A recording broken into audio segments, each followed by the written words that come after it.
Soyez bienvenus. Oui, aujourd'hui, le mercredi le 5 mars 2025, nous allons notre étude biblique aujourd'hui. Donc, Dieu, que la paix et la grâce de Dieu vous soient données avec abondance au nom de Jésus-Christ de Nazareth. Oui, je suis votre humble serviteur, Edouard Côté-Blum, du ministère de la fin des temps, basé ici à Bruxelles, Belgique. Et ce mercredi, notre thème du jour, c'est la fuite d'Élie au désert. Et le texte de base se trouve dans 1 Roi 19, versets 1 à 18. Et sans plus tarder, nous allons commencer notre étude biblique par 2 chants. Okay.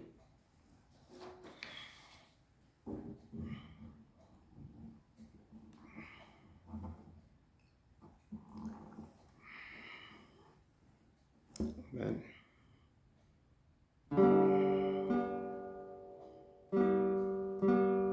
Fais-toi, Seigneur, j'élève ma voix pour t'adorer, mon Sauveur, mon roi. Reçois, Seigneur, comme un doux parfum, l'amour et le chant de nos cœurs reconnaissants.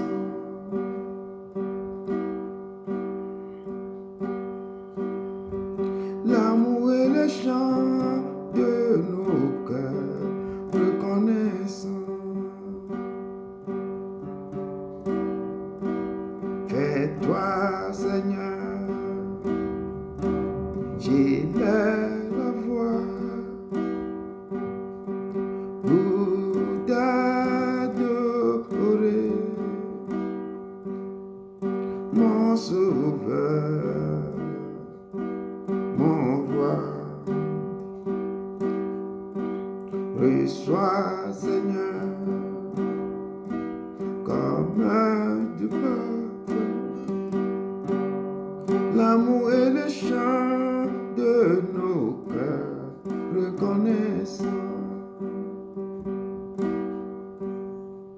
L'amour et le chant de nos cœurs reconnaissants.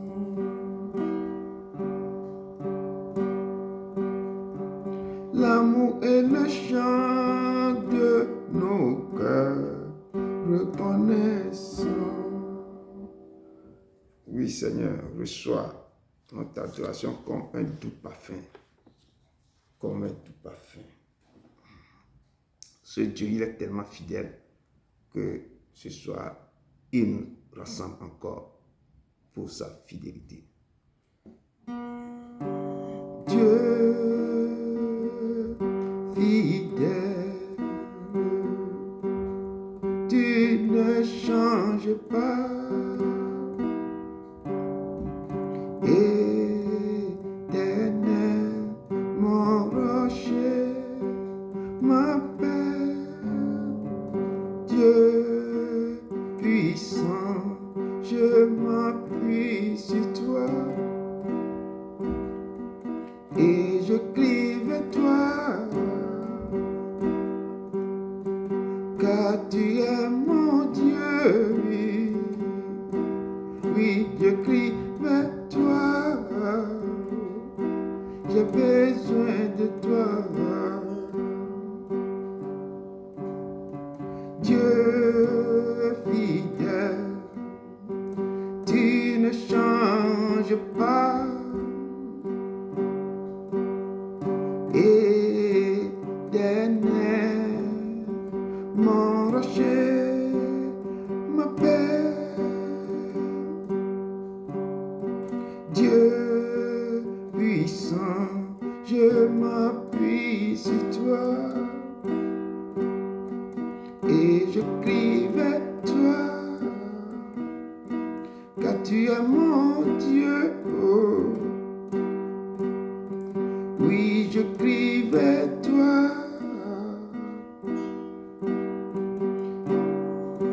J'ai besoin de toi. Tu es mon roi au jour de la détresse. Et si je tombe, tu me relèves dans la tempête. Ton amour me ramène au port. Tu es mon seul espoir, Seigneur. Tu es mon roi au jour de la détresse. Et si je tombe, tu me relèves dans la tempête. Ton amour me ramène au port.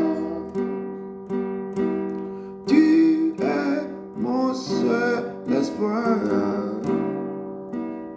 Seigneur. Tu es mon seul espoir, oh Seigneur. Amen. Tu es notre seul espoir.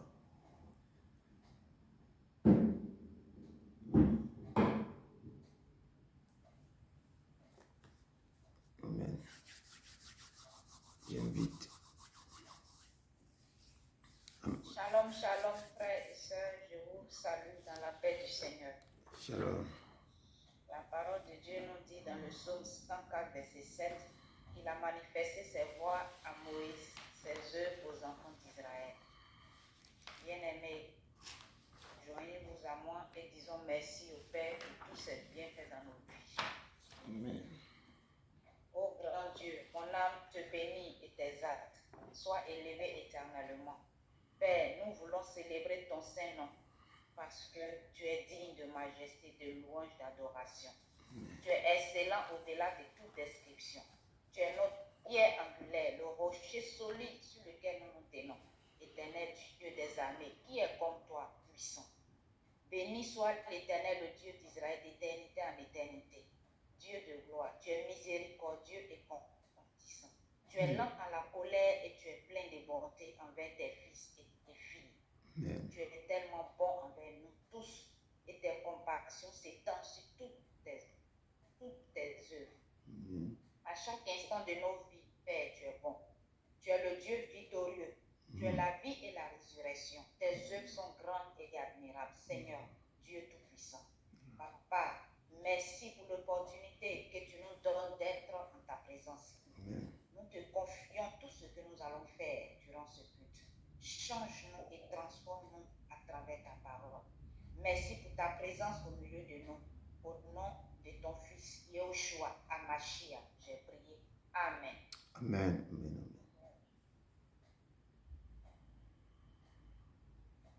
Bien-aimés, on va passer à la modération.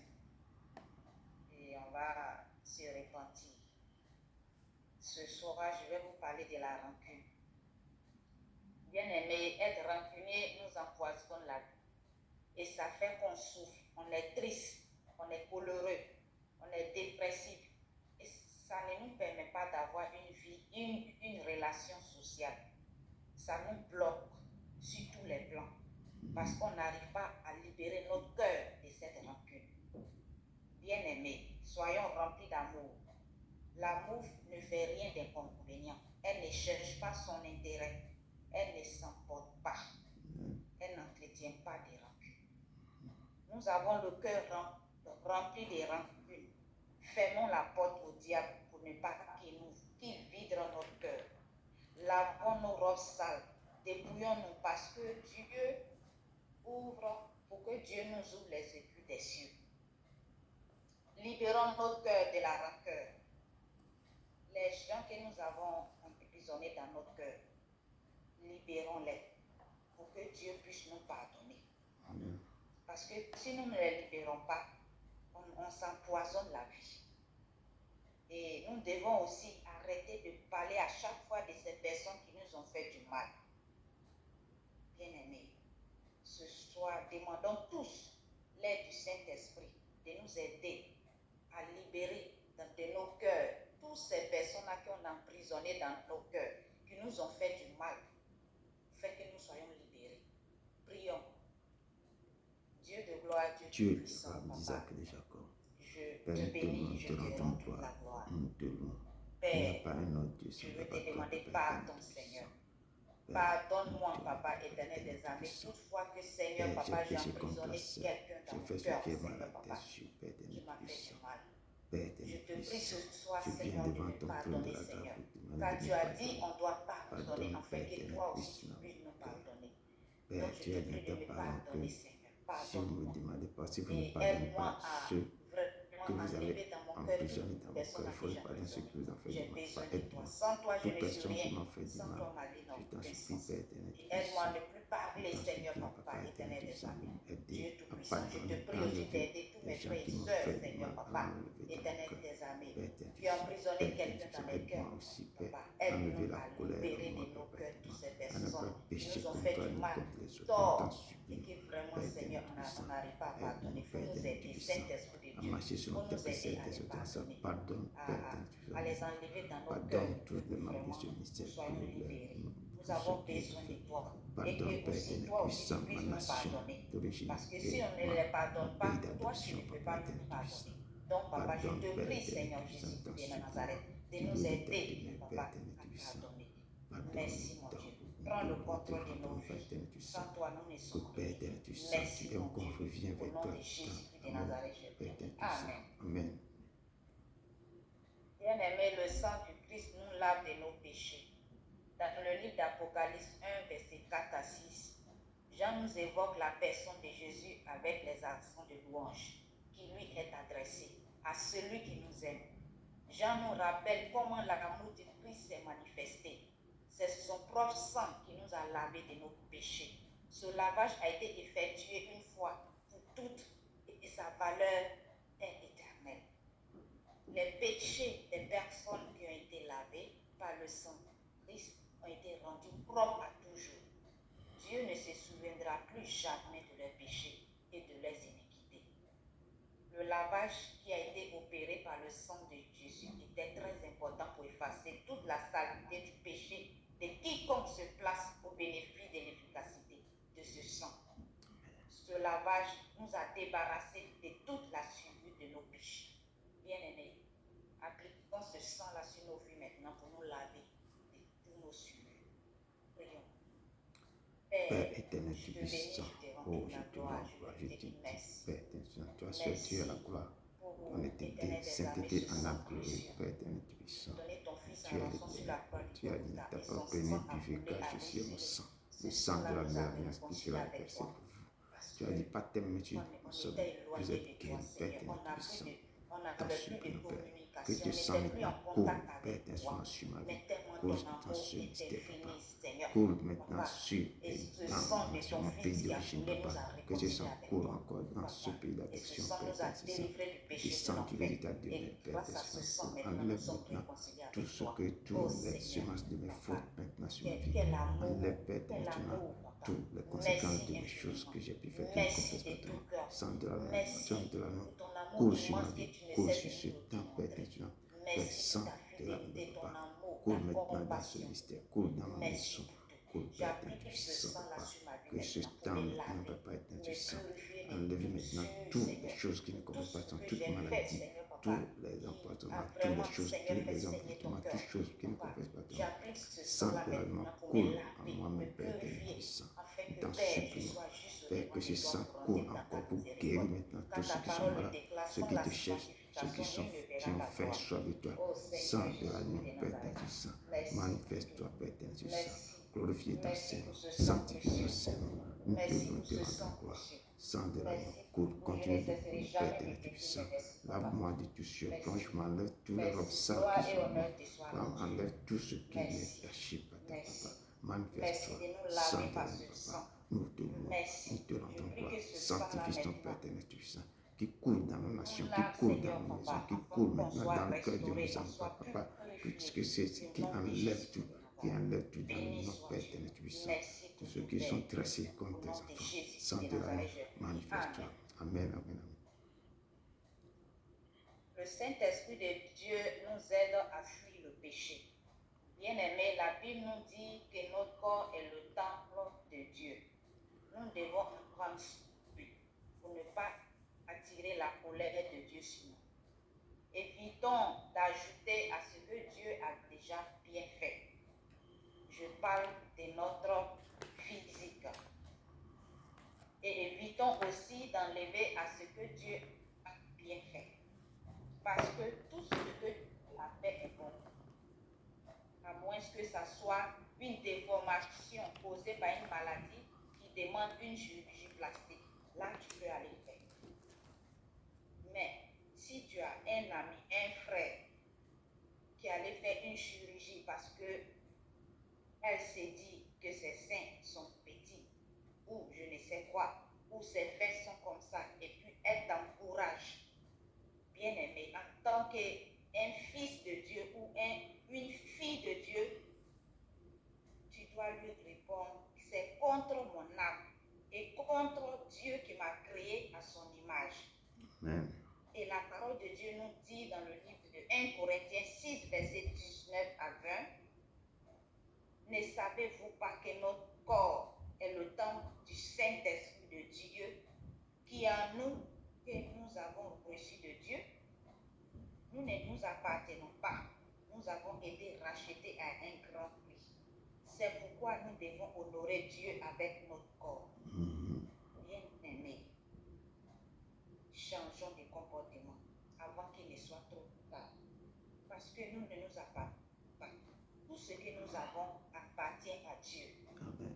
Prions pour que le Saint-Esprit nous aide à vaincre cette tentation-là. Pour ne pas que nous tombions dans le piège du diable. Et pour irriter la colère de Dieu contre nous. Parce qu'en faisant cela, on fait saigner le cœur de Dieu. Parce que tout ce qu'il a fait sur nous, que ce soit les yeux, que ce soit les fesses, les seins, tout, il a bien fait. Mais si nous ajoutons, nous enlevons, c'est une désobéissance à la parole de Dieu. Et nous attirons sa colère. Et après, les conséquences sont graves. Donc, prions pour que le Saint-Esprit nous aide à nous accepter tel que Dieu nous a créés. Prions, peuple de Dieu. Éternel des armées, Dieu d'Abraham, d'Isaac et de Dieu de Jacob, gloire. Père. Je te bénis, je te rends toute la gloire, Tu es papa. l'éternel, Merci. tu es le Seigneur, tu es l'agneau immolé. Tu es Vraiment, ma Seigneur, vie, papa. Père éternel, tu es saint. Il y a trop de Tu choses, as dit Seigneur, dans que ta nous parole faisons, papa, en tant que que vous recevrez une fils et puissance filles de du Dieu, Saint-Esprit papa. sera sur vous Il sur faut mes saigner ton témoins, cœur. Père éternel, tu es saint. Je te prie ce Je soir de viens nous vers toi, aider Père à éternel, vaincre cette puissance ce tentation-là, matin. Seigneur, à ne pas tomber dans Que le ton piège du diable, Seigneur. Saint-Esprit me C'est guide, pour cela, qui Saint-Esprit de Dieu, m'enseigne. nous te demandons Père de nous éternel, aider. tu me oins, Viens comme tu as dit, habiter en nous l'Esprit et du prends Seigneur sur ma possession terre, pour afin proclamer ta que parole. nous soyons Oins-moi, dirigés par Papa, toi. pour que je puisse Pour maintenant que te vraiment connaître nous intimement, puissions pour nous marcher éloigner du dans péché. tes préceptes, dans tes lois, Saint-Esprit de Dieu, il faut nous dans aider tes à nous préceptes, dans accepter tes tel ordonnances, que nous Papa. sommes, Saint-Esprit, Père tel que éternel, Dieu nous a créés. aide-moi à avoir une Oh relation Dieu de intime gloire, nous avec toi, avons Papa. besoin de toi. Il faut nous Saint-Esprit, aider, Père Seigneur. éternel, tu Il es faut nous aider. descends, Car descends et vraiment, marche dans Seigneur, ce mystère souvent, avec puissance il y et a des gloire. choses, Papa, Seigneur, étends ta papa, main, touche tes qui ont enfants, fait qui Père vont éternel, tu saigner es ton saint. cœur. Saint-Esprit, Nous te demandons parcours la pardon terre, de nous parcours aider. et Saint-Esprit parcours de ma Dieu, nation. sans toi, Papa, nous ne touche le sommes cœur rien. de Pour tout nous aider à nous accepter tel que peuple, nous tes sommes. peuples, Pour nous les gens de aider mon pays, à pour qu'ils vraiment puissent te fuir, connaître intimement, Seigneur, les choses intimement de ce pour monde et à nous t'appeler, approcher réellement à notre t'honorer, roi. pour t'implorer, Papa, aide-nous. pour te chercher de Saint-Esprit de tout Dieu, le cœur. viens et fais Père ta éternel, tu es demeure en saint, nous. Père éternel, tu es Nous avons incline besoin le de cœur toi, vers toi, Esprit de Dieu. Saint-Esprit. Oh, Fais Père ta éternel, s'il te demeure plaît. en nous Fais et que, aide-nous fais vraiment ressusciter à nous des serviteurs, des accepter, servantes dans ce à pays, pour regarder, qu'ils puissent Seigneur, maintenant te papa, chercher ta de toi tout le seul, cœur, à qu'ils ne puissent pas oublier. Nous d'avoir avons faim, besoin soif de de toi, toi. Saint-Esprit. Saint-Esprit de Dieu, Parcours les pays qui sont en crise. Parcours les pays qui ont des problèmes, Père éternel. Les hôpitaux, les gens sont malades, ils te cherchent, Père éternel. Saint-Esprit, Saint-Esprit, Saint-Esprit, Père, étends ta main sur tes enfants. Répands maintenant, Père éternel, ton onction sur tes enfants. T'en supplions, Père, dans ce pays, que l'onction coule dans ce pays, dans ce ministère, Père, touche le cœur de tout et chacun de nous. Les gens qui nous regardent, Père, touche-le. Oh, Père éternel, ce soir, touche les vies, touche le cœur. Qu'ils puissent maintenant te chercher de tout le cœur. Nous t'en supplions, oh Esprit Saint, Esprit de révélation, Esprit de puissance, Esprit de guérison, Esprit de prophétie, parcours la terre, descends maintenant, manifeste-toi, manifeste-toi. Amen, amen, amen. Merci beaucoup, ma soeur. Merci que Dieu te bénisse abondamment et qu'il te oigne de nouveau au nom de son Fils de Jésus-Christ. Amen. Sans plus tarder, nous allons rentrer dans l'adoration. Je vais prendre une chanson comme on va faire l'étude biblique. Prendre une chanson et puis je vais laisser les soeurs des soins pour aller. Amen. Il siège dans les louanges. Il est venu jusqu'à nous. Quand lui descend, il quitte sa gloire pour descendre dans cette obscurité totale pour éclairer son peuple. Donc il est descendu vers nous. Il est venu vers nous. Je vais interpréter cette chanson. Ok.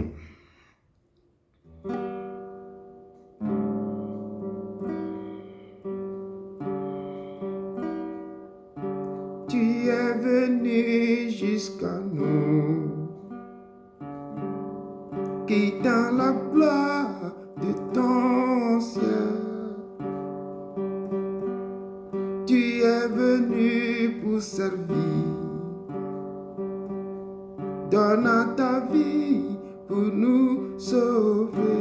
Oh, Dieu Tout-Puissant, Roi serviteur, tu nous appelles tous à te suivre et à t'offrir nos cœurs en sacrifice. À toi l'honneur, Roi serviteur. Dans le jardin de douleur,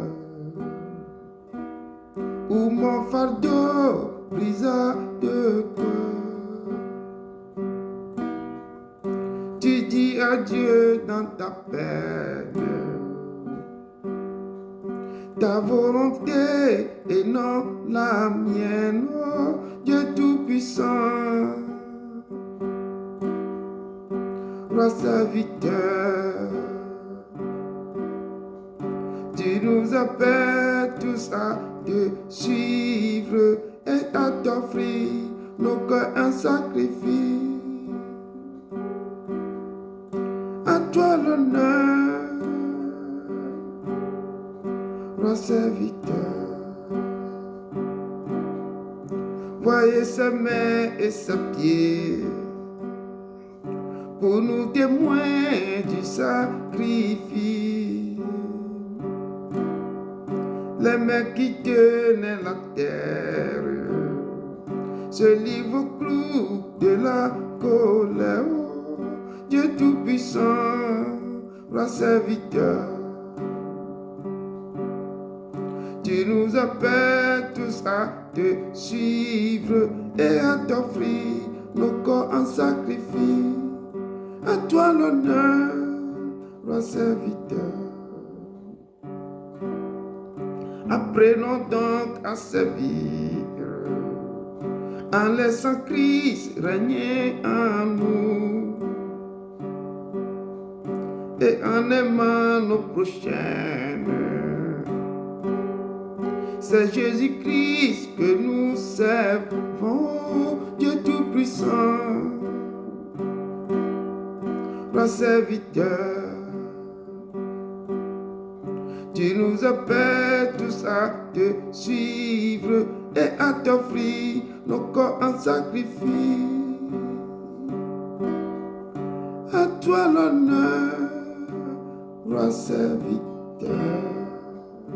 À toi l'honneur, Roi serviteur. Amen. À toi l'honneur, Roi serviteur. Il est venu jusqu'à nous et il est venu, il a quitté sa gloire immense pour nous servir. Il est l'Éternel. C'est lui que je vais vous présenter encore ce soir. Et on va voir ce qu'il avait fait avec le roi, le grand prophète Élie. Amen. Comme je disais ce soir, c'est étude biblique. Le thème, c'est la fuite d'Élie au désert. Pourquoi Élie a pris la fuite et traversé le désert. Et le texte de base se trouve dans 1 Roi 19, verset 1 à 18. Sans plus tarder, on jette un coup d'œil dans le texte. Amen.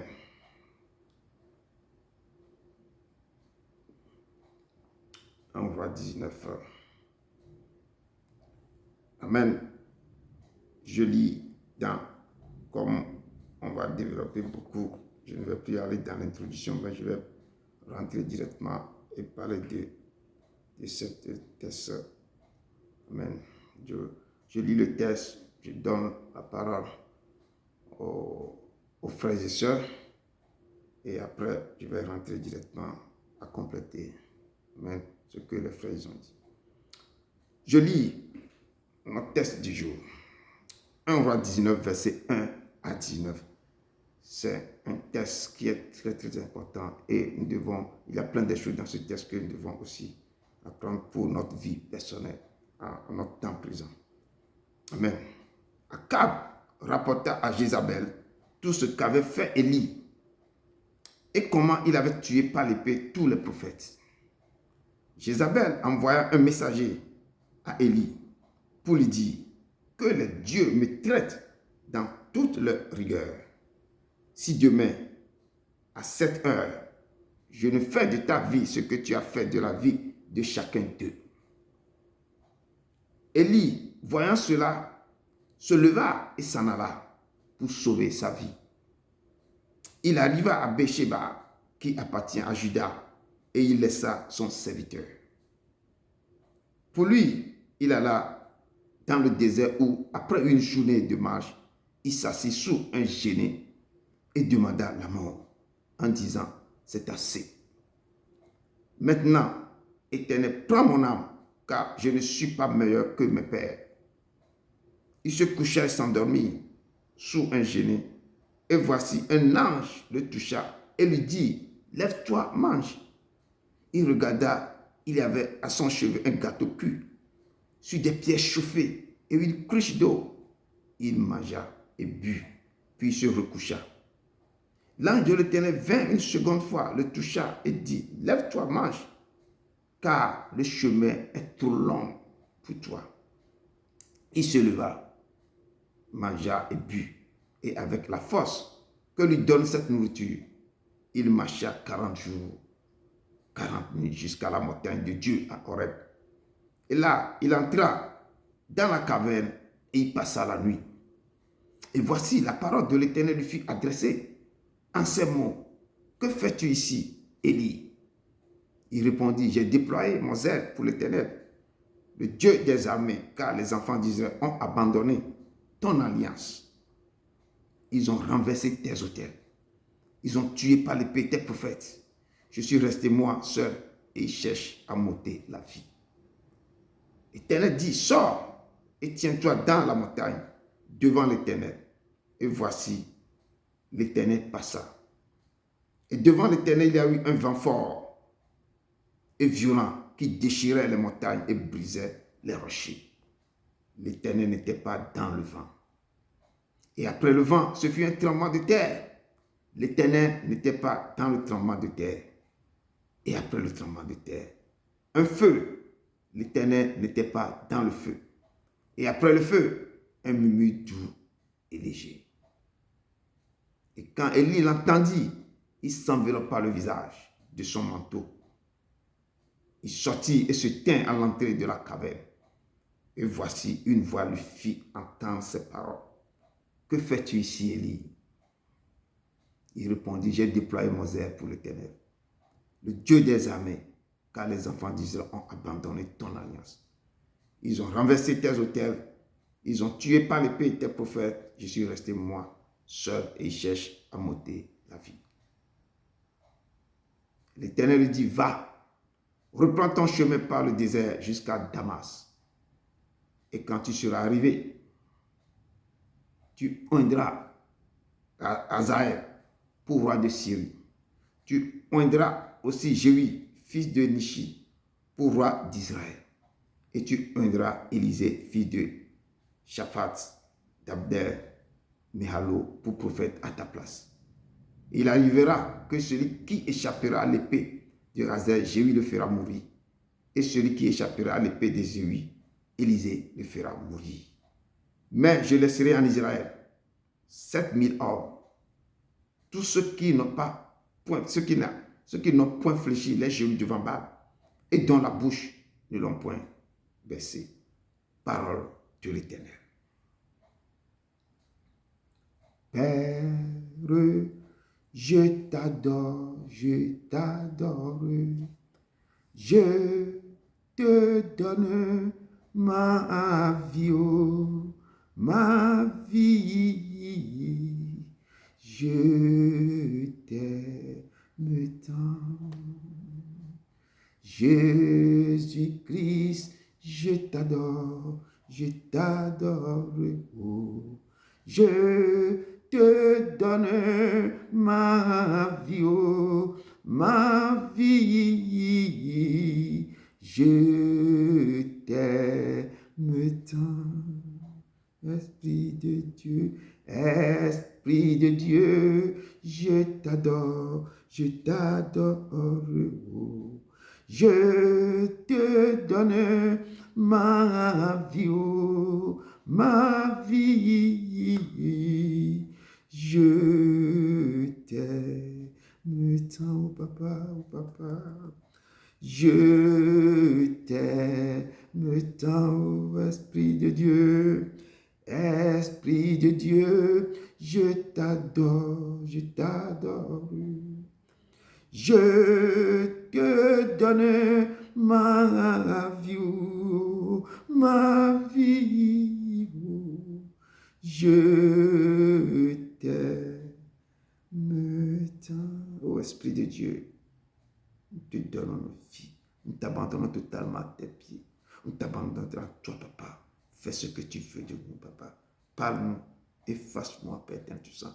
Révèle des choses terribles. Révèle des choses cachées à tes enfants. Enseigne-les, papa. Père Saint-Tout-Sang, parle à travers eux tout ce qu'ils ont vu, tout ce qu'ils ont lu, tout ce qu'ils ont compris. Méditez. Père éternel, puissant. Descends au cœur de tes enfants. Efface-moi. Efface-moi. Prends la place qui t'est due, Esprit Saint. Esprit Saint. Esprit Saint. Agis. Agis dans le cœur. Manifeste-toi cet après-midi. Qu'on sache que tu es l'Éternel. Nous faisons tout selon ta parole. Et ce n'est pas toi que nous sommes ici. Papa, je te loue. Manifeste ta sainteté. Manifeste-toi. Manifeste ta gloire, ton autorité, ta puissance, Père. Manifeste-toi, papa. Manifeste-toi. Au nom de ton Fils Jésus-Christ de Nazareth. Amen. Amen. Amen. Amen. Donc, frères et sœurs, ce test-là, la parole de Dieu dit, lisez le test. Méditez le test, résumez le test et ramenez le test dans le contexte actuel. Que Dieu vous bénisse. Je vous laisse la parole. Amen. Je vais vous présenter mon résumé que j'ai fait après avoir lu le test. Okay. Le test du jour parle de la fuite d'Élie au désert. Nous pouvons poser la question de savoir qui est Élie, pourquoi il a fui dans le désert. Nous allons répondre à toutes ces questions à travers notre exposé de ce récit. Élie le Tishbite est présenté comme un habitant de Tishbé en Galate, ayant reçu cet ordre du Seigneur, par le Seigneur qui est vivant, par le Dieu d'Israël dont je suis le serviteur. Pendant plusieurs années, il n'y aura pas de rosée ni de pluie, à moins que j'en donne l'ordre. Nous trouverons ce passage dans 1 Roi 17, verset 2. Cette parole a été adressée à un quatre rois d'Israël. La signification du prénom Élie provient de l'hébreu Elijah. Élie de Tishbite vivait le 9e siècle avant. Élie était le dernier prophète de l'Ancien Testament à détenir les clés du pouvoir, du serment de la prêtrise de Melchizedek. En accomplissement de la prophétie, Élie a rétabli les clés du pouvoir du serment de la prêtrise de Melchizedek sur la terre de cette dispensation, afin que toutes les ordonnances soient accomplies avec justice. La parole de Dieu qu'Élie a libérée en présence du roi Akab pour fermer le ciel a déclenché une famine dans le pays. Dieu a demandé à Élie de fuir le pays et d'aller se cacher près du torrent de Kérish, qui est en face du Jourdain, afin qu'il boive l'eau du torrent. Et là, Dieu a ordonné au corbeau de le nourrir tous les jours. Élie était obéissant à la parole de Dieu, il a respecté, et les corbeaux lui apportaient du pain et de la viande matin comme soir, jusqu'à ce que la sécheresse a tari l'eau du torrent. C'est ainsi que la parole de Dieu fut adressée à Élie de se lever et d'aller demeurer chez la femme, chez la veuve de Sarepta, qui va le nourrir. Dieu était avec lui dans tout ce qu'il faisait. À la troisième année de la sécheresse, la parole de Dieu fut adressée à Élie de se lever et d'aller se présenter devant le roi Akab, et il fera tomber de la pluie sur la face de la terre. C'est ainsi qu'Élie était revenu en Samarie et se présentant devant le roi. Ça veut dire que le roi commençait par l'accuser. Il était responsable de la famille qui s'abattait sur le pays. Élie a rejeté cette accusation et portait la responsabilité au roi, qui s'était détourné en abandonnant les commandements de l'Éternel et qui était allé faire les balles que sa femme Jézabel a amenées. Alors Élie proposa au roi de rassembler tout Israël auprès de lui à la montagne, de même que les 450 prophètes de Baal, les 400 prophètes d'Astarté, qui mangeaient à la table de Jésus. Sur le lieu de la rencontre, Élie proposa qu'on leur donna 2 taureaux, qu'ils choisissent l'un des taureaux qu'ils vont couper et l'offrir à leur Dieu. Puis Élie prépara l'autre taureau pour son offrande à l'Éternel.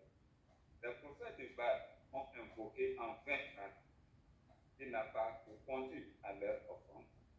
Par contre, l'offrande présentée par Élie, il est élevé sur un autel de pierre représentant le Dieu d'Israël, a été exaucé et le feu de l'Éternel tomba et consuma l'Holocauste et tout.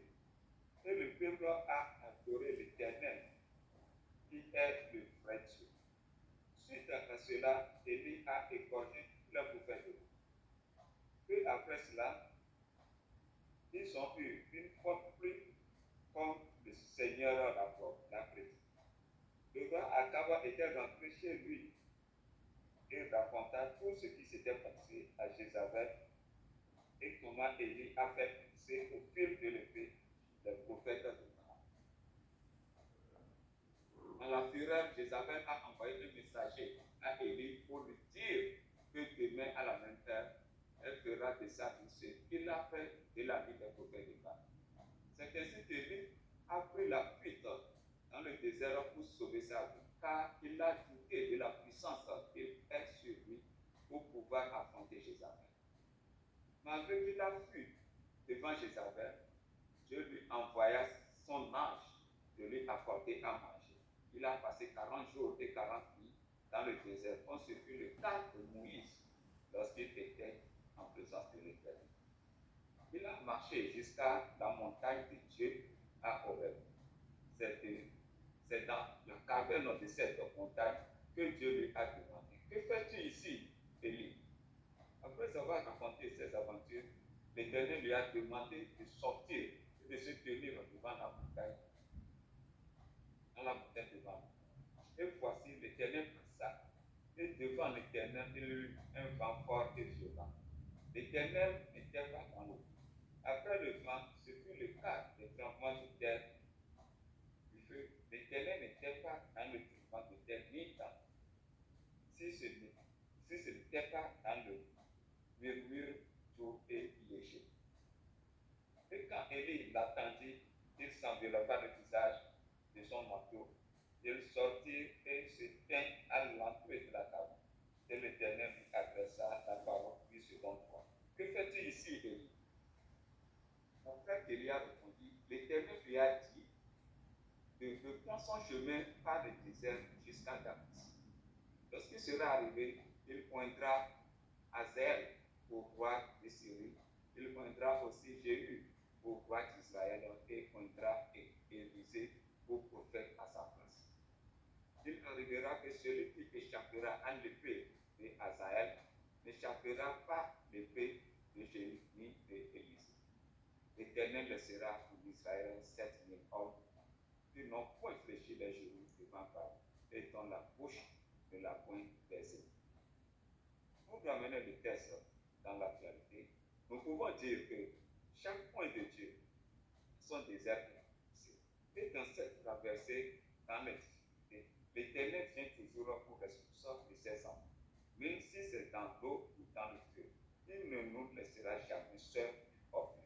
Il est toujours avec nous. Et c'est mon résumé que je viens de vous présenter. Nom de Jésus. Amen. Amen. Amen, amen. Que Dieu te bénisse abondamment. Que tu qui te donne encore beaucoup d'inspiration, d'apporter encore toujours ta pierre à l'édifice. Amen. Amen. Shalom. Shalom. Alors, Je vais vous faire mon résumé, la leçon que j'ai tirée de ce texte de 1 Roi chapitre 19, le verset 1 à 18, qui parle du prophète Élie. Je suis remontée au 1 Roi chapitre 17 pour expliquer un peu. Après la mort de Salomon, Israël a été gouverné par une série de rois, pour la plupart mauvais et idolâtres. La nation s'est détournée de Dieu et même la prédication d'Élie n'a pas pu la ramener à lui. Parmi les rois les plus méchants, on peut citer Akab et son épouse Jézabel, dont le règne marque l'apogée du culte de Baal en Israël. Le prophète Élie a lutté pour ramener les Israélites à Dieu.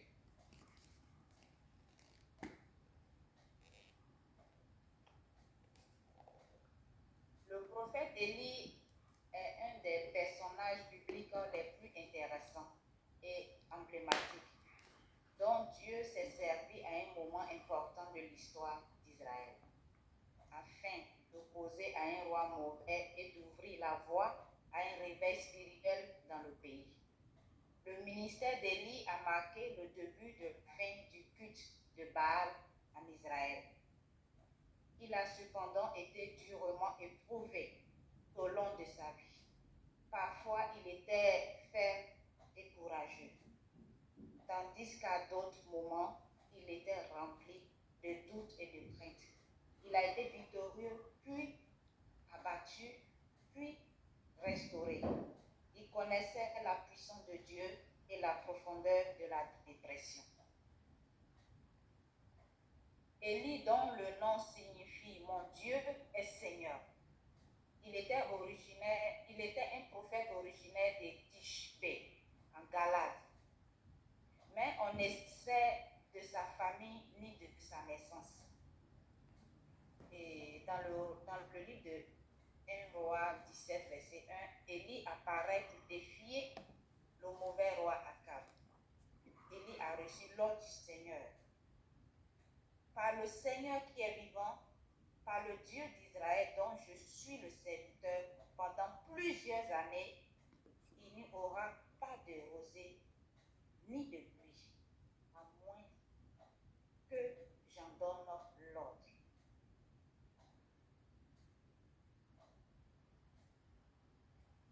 Amen. Excusez-moi.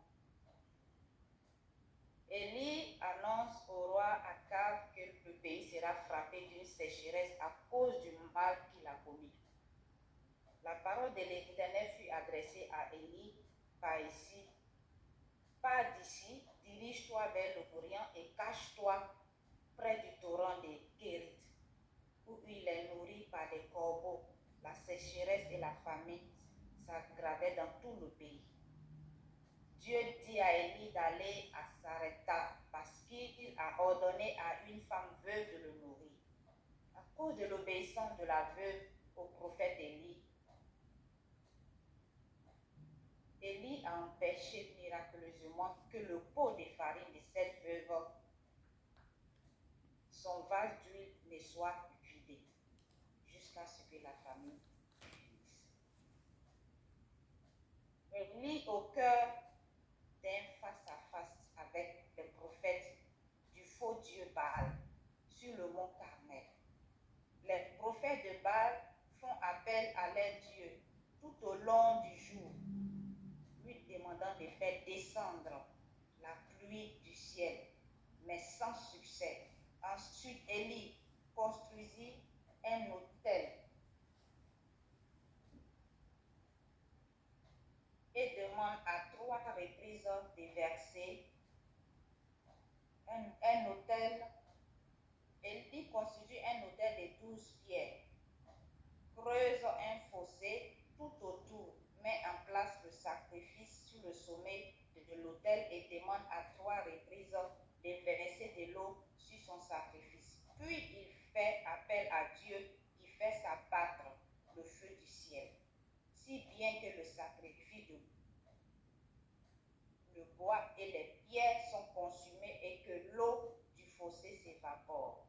Ainsi Dieu manifeste sa puissance par rapport au faux Dieu. C'est à ce moment-là qu'Élie et le peuple ont tué tous les 450 prophètes de Baal au commandement de Dieu. Et cela se trouve dans le livre de Deutéronome, pas de ça aussi dans le livre de Deutéronome 13, verset 5. Après la victoire éclatante d'Élie sur les faux prophètes de Baal, la pluie a recommencé à tomber sur le pays. Le roi Akab a raconté à sa femme Jézabel comment Dieu avait manifesté sa puissance. Au lieu de se tourner vers Élie, elle s'est jurée de faire mettre Élie à mort. Jézabel ne veut pas accepter la défaite de ses dieux païens, parce que le comportement qu'elle a eu, c'est ça, parce que ces dieux païens ont été vaincus. Elle refuse de regarder les choses en face. Le prophète Élie ayant appris la fureur de Jézabel contre lui, il s'est enfui dans le désert. Dans le désert, Élie est passé par une période de crise, de foi et de dépression. Dans le désert, Élie était déprimé, épuisé. Il a prié en disant à Dieu, l'Éternel, prends-moi la vie. Mais Dieu l'a fortifié en lui donnant de la nourriture, de l'eau et du repos. Élie a fait 40 jours de voyage jusqu'au mont Horeb où il s'est caché dans une grotte. Toujours désespéré, il a confessé à Dieu qu'il pensait être le seul de ses prophètes à être encore en vie. C'est là que Dieu lui a demandé de se tenir debout sur la montagne quand il passerait. Il y a eu un vent fort suivi d'un tremblement de terre, puis d'un feu, mais Dieu n'était dans aucun de ces phénomènes. Après cela, il y a eu un murmure doux et léger dans lequel Élie a senti la présence de Dieu et entendu sa voix. Dieu lui a donné des instructions pour la suite, lui demandant d'oindre Élisée comme son successeur et lui a assuré qu'il y avait encore 700 hommes en Israël qui n'avaient pas encore fléchi le genou devant Baal et dont la bouche ne l'a point baisé. Bien-aimé, je ramène le texte au monde actuel.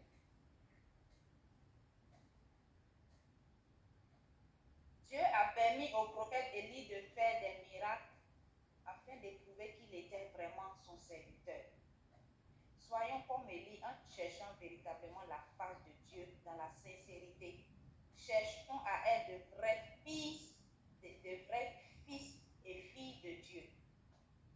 À être remplis du Saint-Esprit de Dieu pour que Dieu puisse nous utiliser aussi, comme le prophète Élie, pour opérer les miracles à travers nous.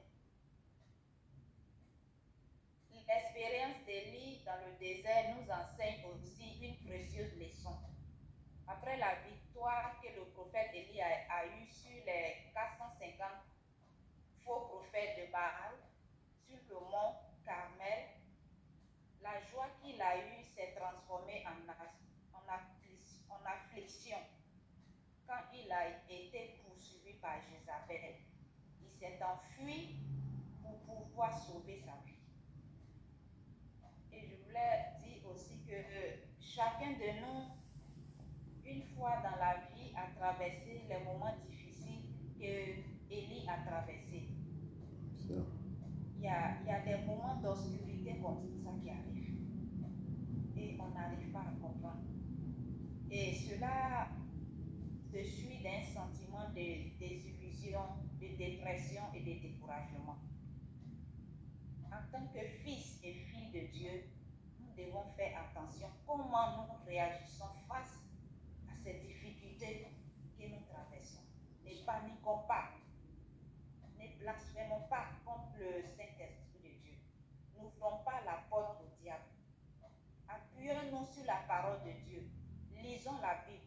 Il y a les versets bibliques qui vont nous réconforter, qui vont nous consoler et qui vont nous édifier. Demandons l'aide au Saint-Esprit de Dieu de nous aider à supporter ce que nous traversons. Ce n'est pas facile, mais avec Dieu, tout est possible. Approchons-nous aussi à des personnes qui sont fermes dans la foi. Comme ça, en nous parlant aussi, ils vont nous aider.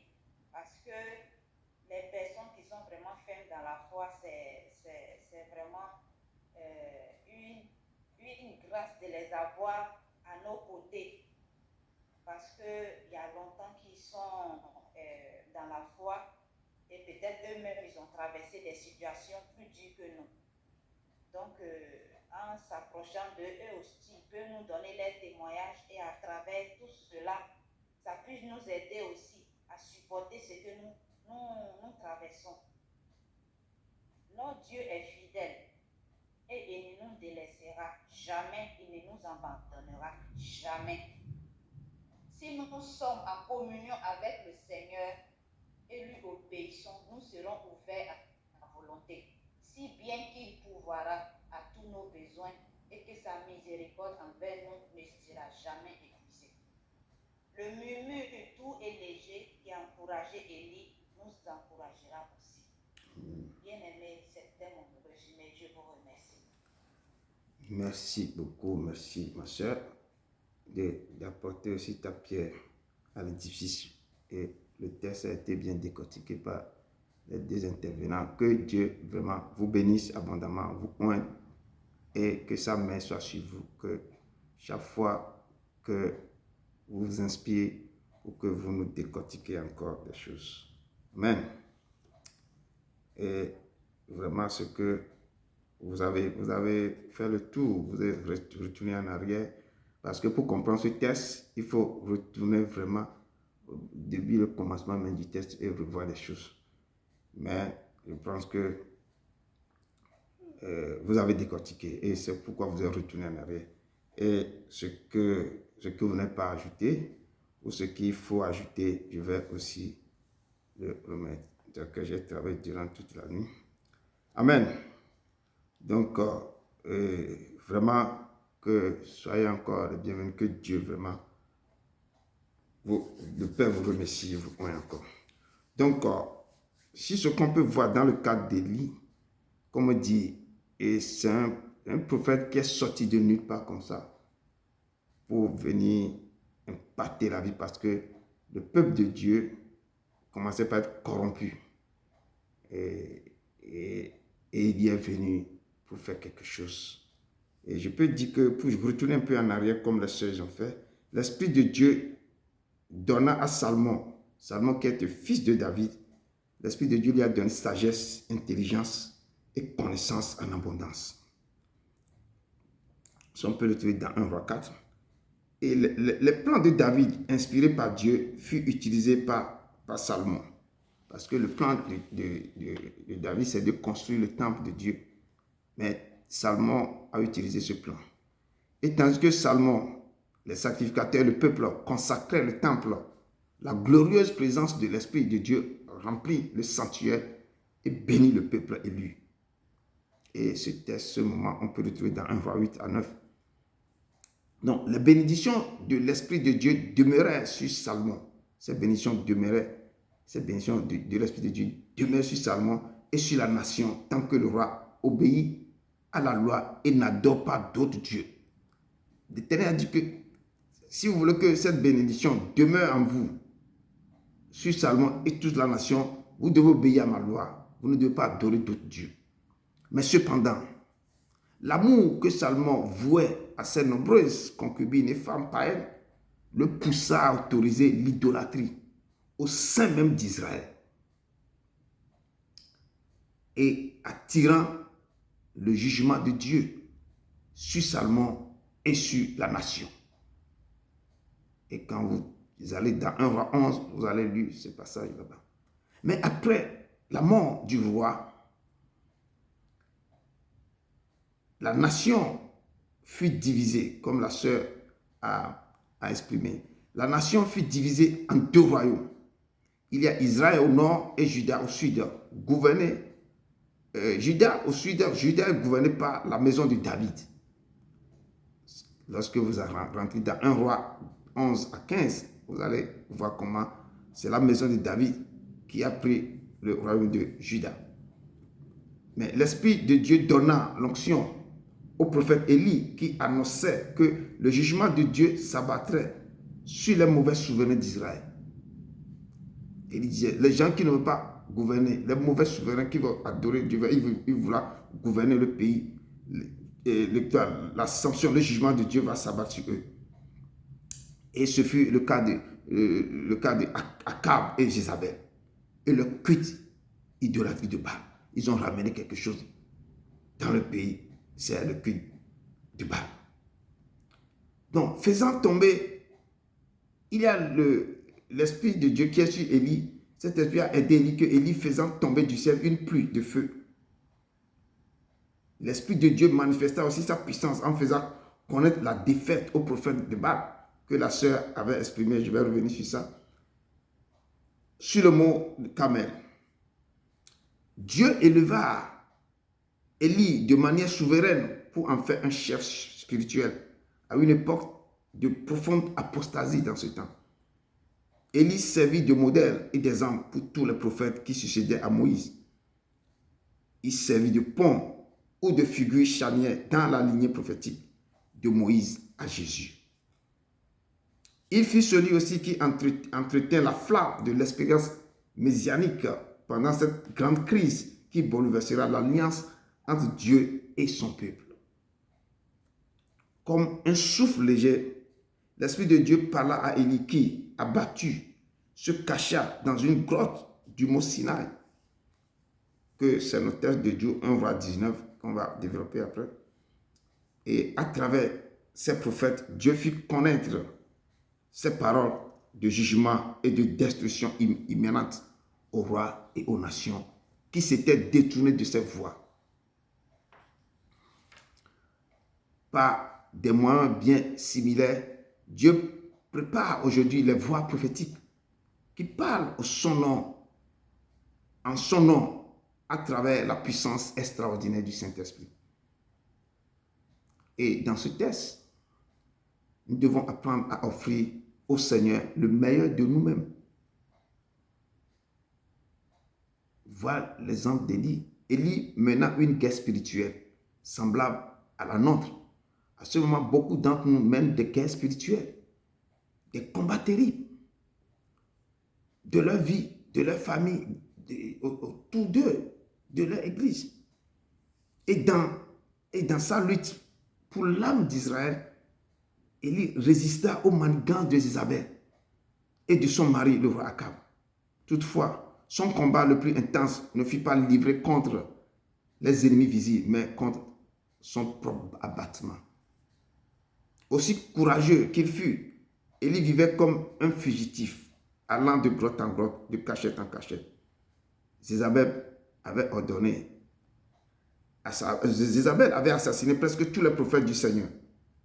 C'est pourquoi quand vous rentrez dans l'Apocalypse, on parle de Jézabel qui a tué les prophètes du Seigneur, elle s'est enivrée de leur sang. Et quand on revenait dans ce moment, à ce temps-là, Jézabel tuait les prophètes de Dieu. Et la parole de Dieu dit que Jézabel avait assassiné presque tous les prophètes du Seigneur, remplaçant leur influence divine par la sombre oppression satanique des sacrificateurs de Baal et d'Ashéra. Cependant, une nouvelle initiative fut prise par le Seigneur. Élie et les prophètes de Baal allaient dresser des autels à la divinité qu'ils servaient. Le Dieu qui répondra par le feu sera reconnu Seigneur de la nation.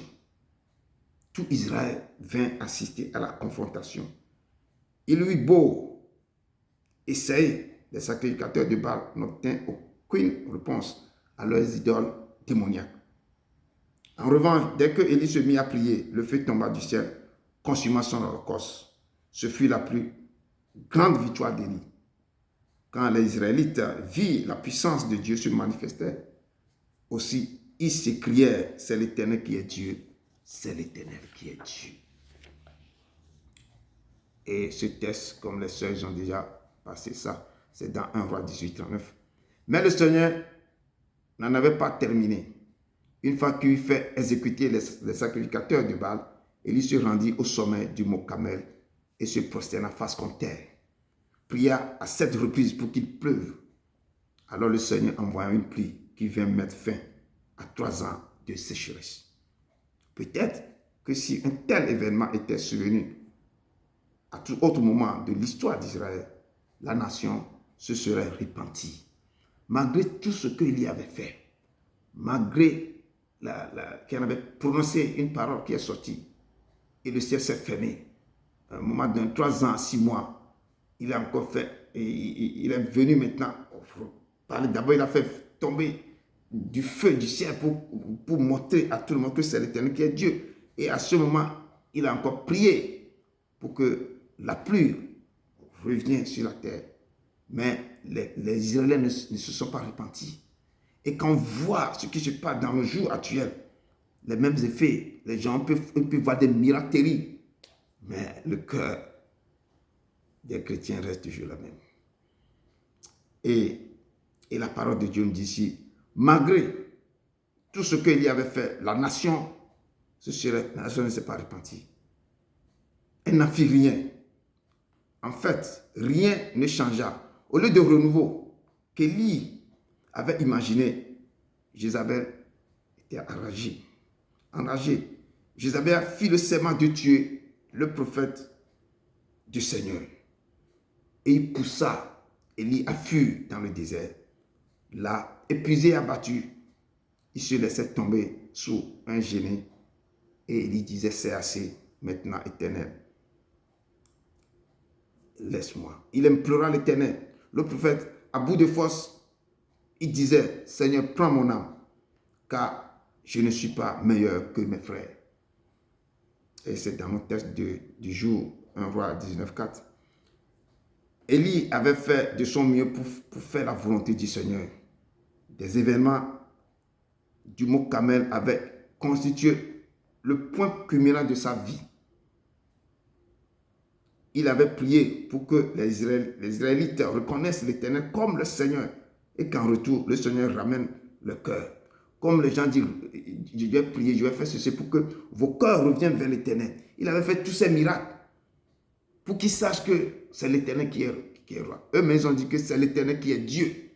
Mais le cœur des Israéliens ne sont pas retournés vers l'Éternel. Cependant, comme les prophètes qui l'avaient précédé, Élie fut incapable de provoquer la reconversion d'Israël.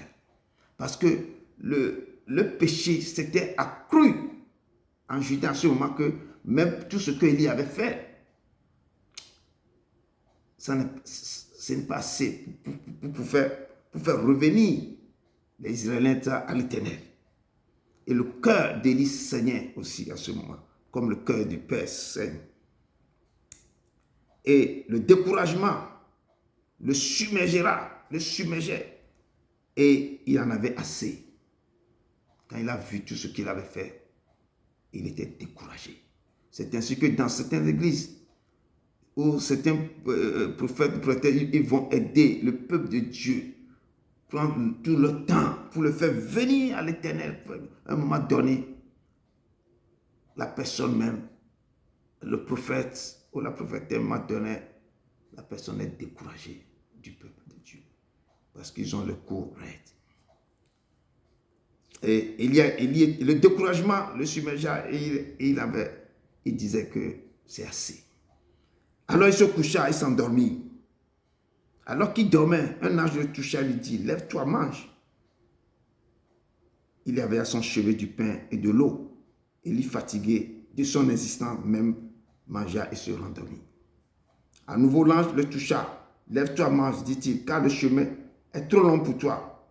Notre chemin à chacun de nous est aussi très long.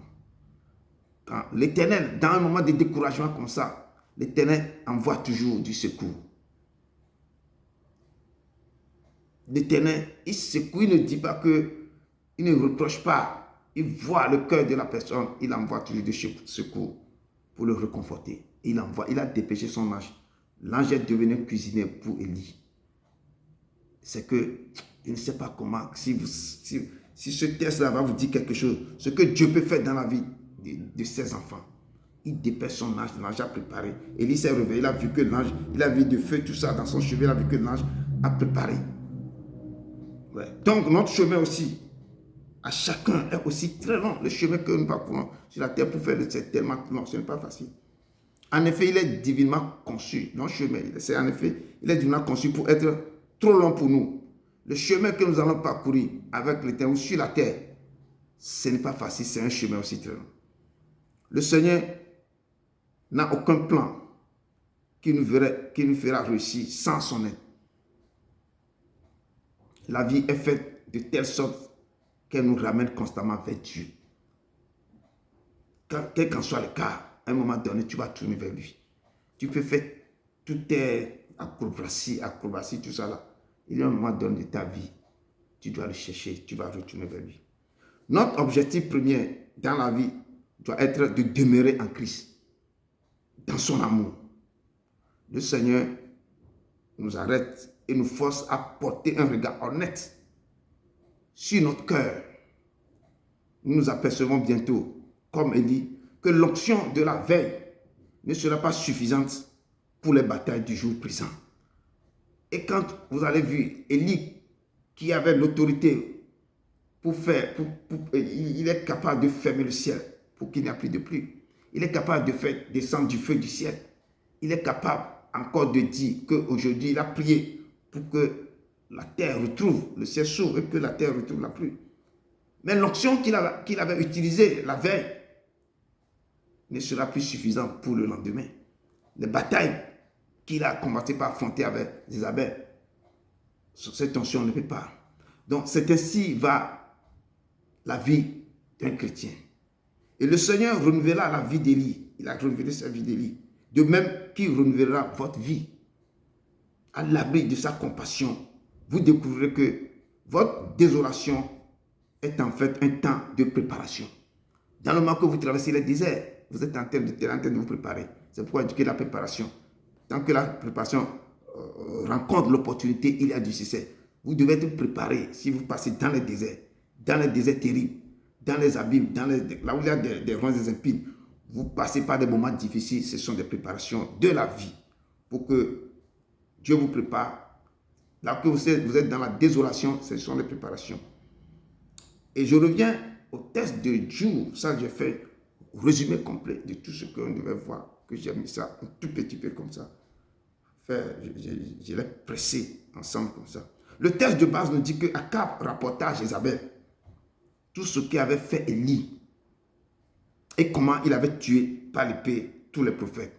Je dis quand Élie avait fait, les sœurs des gens développaient cet endroit, quand Élie avait fait descendre le feu, et tout le monde dit que c'est l'Éternel qui est Dieu, Élie avait pris tous les 400 prophètes de Baal, les a fait descendre dans le quoi, dans la grotte de Kérit, non pas Kérit, je vais revenir dans l'endroit où il est. Il les a égorgés.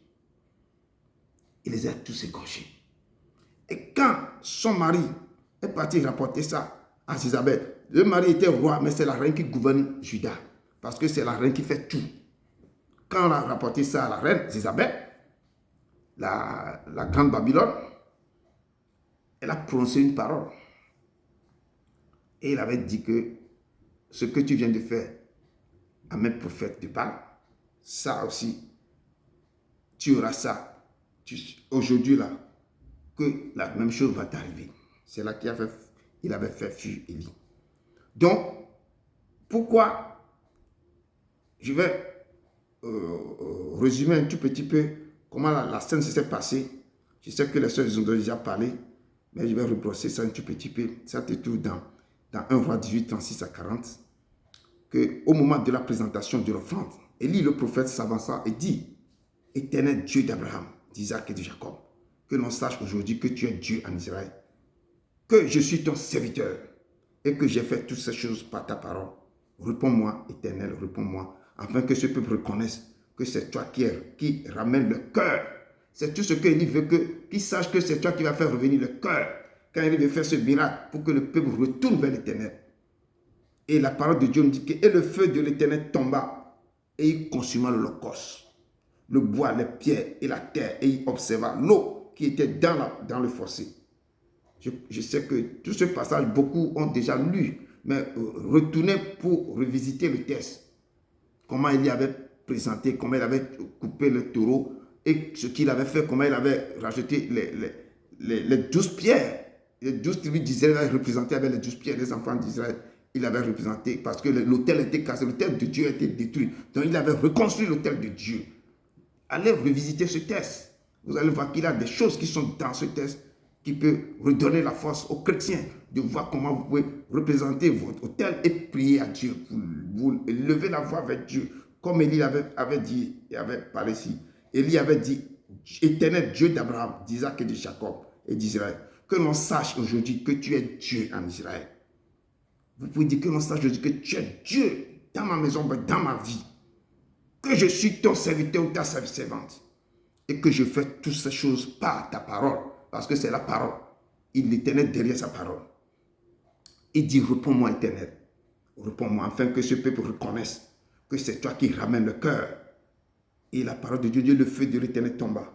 Il consuma l'holocauste, le bois, les pierres, la terre. Et il observa l'eau qui était dans la fosse. Parce qu'il avait dit de mettre l'eau sur les choses là. Il a demandé de l'eau. On dit que le feu a observé l'eau qui est dans le fossé. Et quand tout le peuple vit cela, il tombait sur le visage.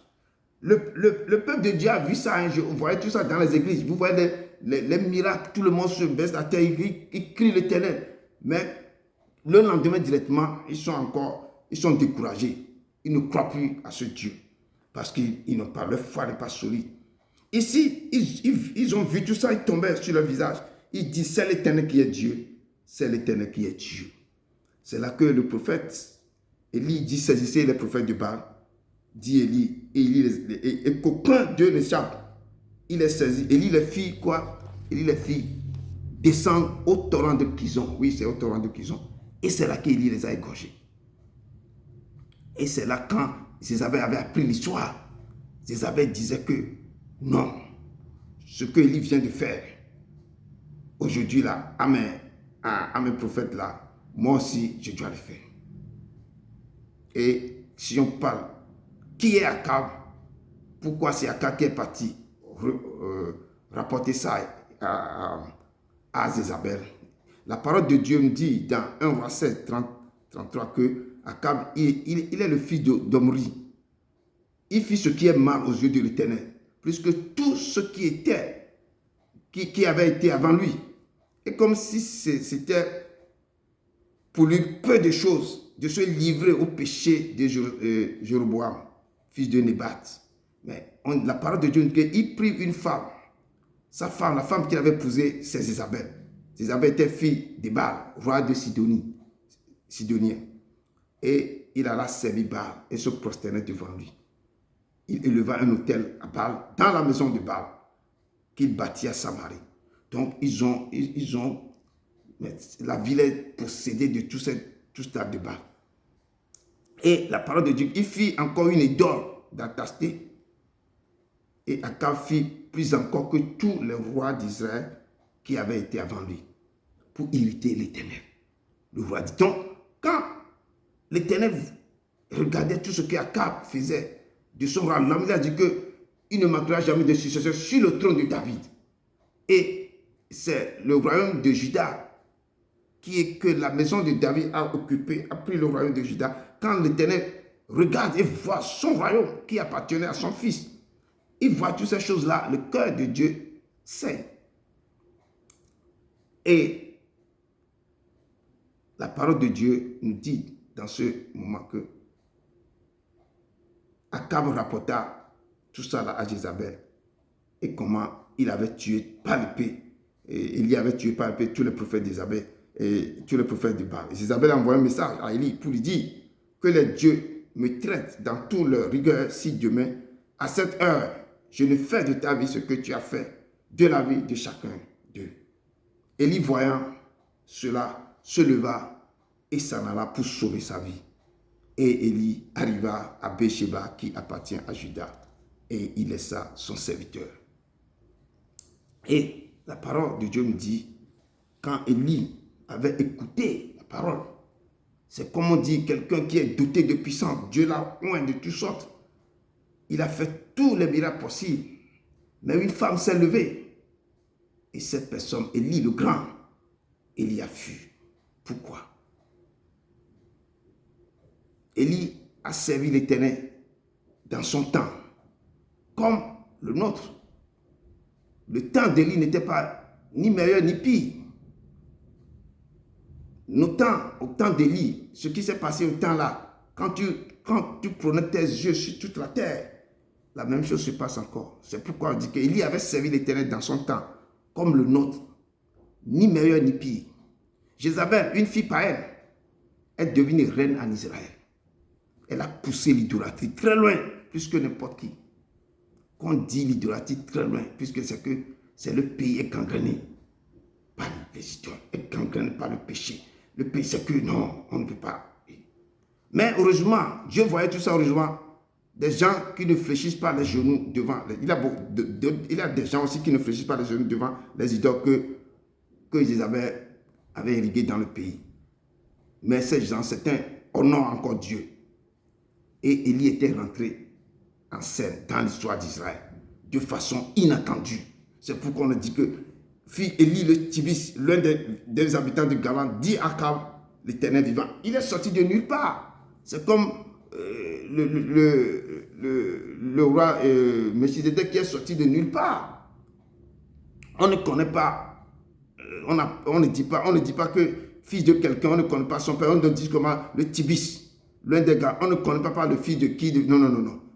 Et quand quelqu'un qui sort de nulle part comme ça, on sait que quelque chose que Dieu même avait fait, il y a quelque chose qui s'est avec cet homme.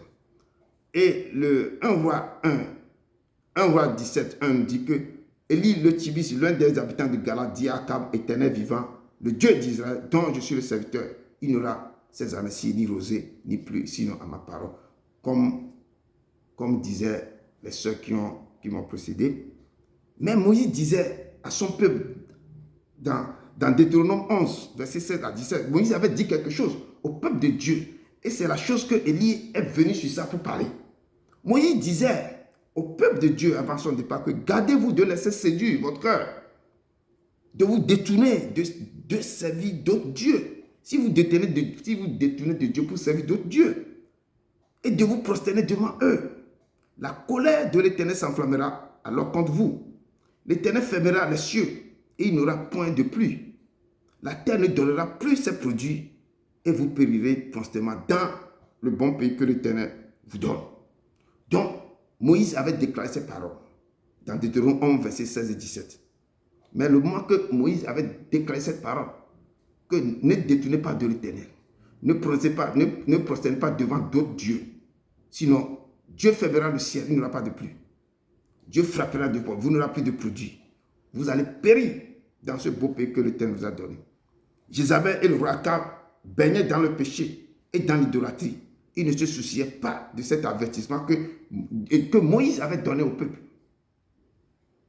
Comme Israël a tourné le dos à l'Éternel et baignait dans le péché, il faut que cette parole soit accomplie. Mais cette parole que Moïse avait prononcée, quelqu'un devait venir pour rappeler ça au peuple. Mais cette parole vient de s'accomplir par quoi? Par le prophète Élie. Élie, il a prononcé la parole, Dieu a pris cette parole, Dieu a agi automatiquement.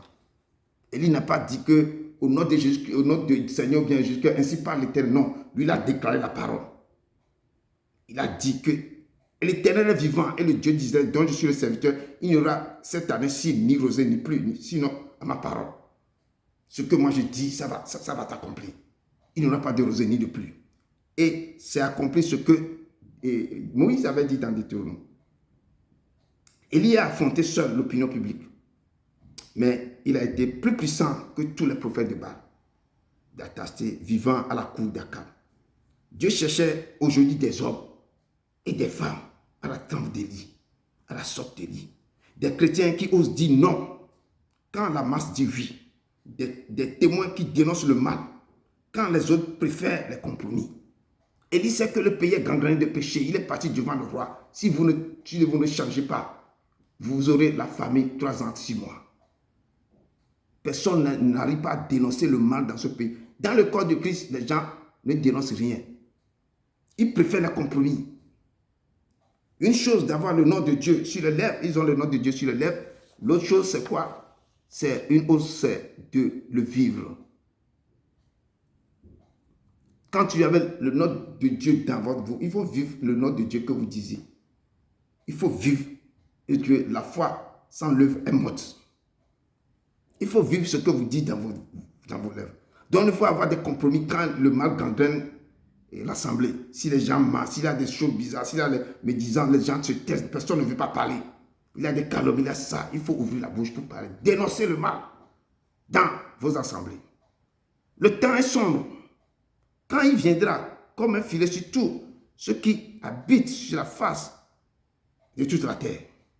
Luc 21, verset 35-36 nous dit ça. Veillez donc et priez en tout temps, afin que vous ayez la force d'échapper à toutes ces choses qui arriveront et de paraître debout devant le Fils de l'homme.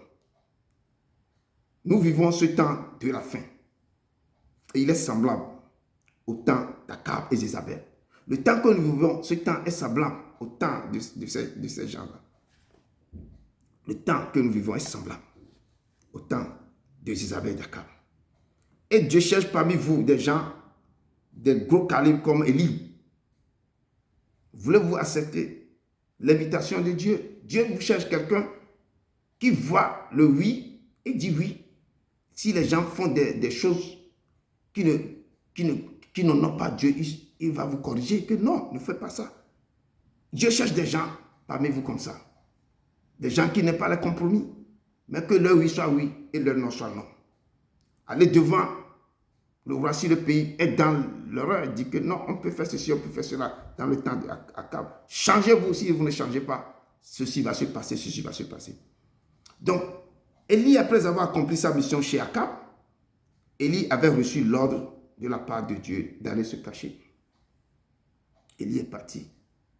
Et le temps qu'il est passé, et les corbeaux l'ont donné à manger, tout ça là.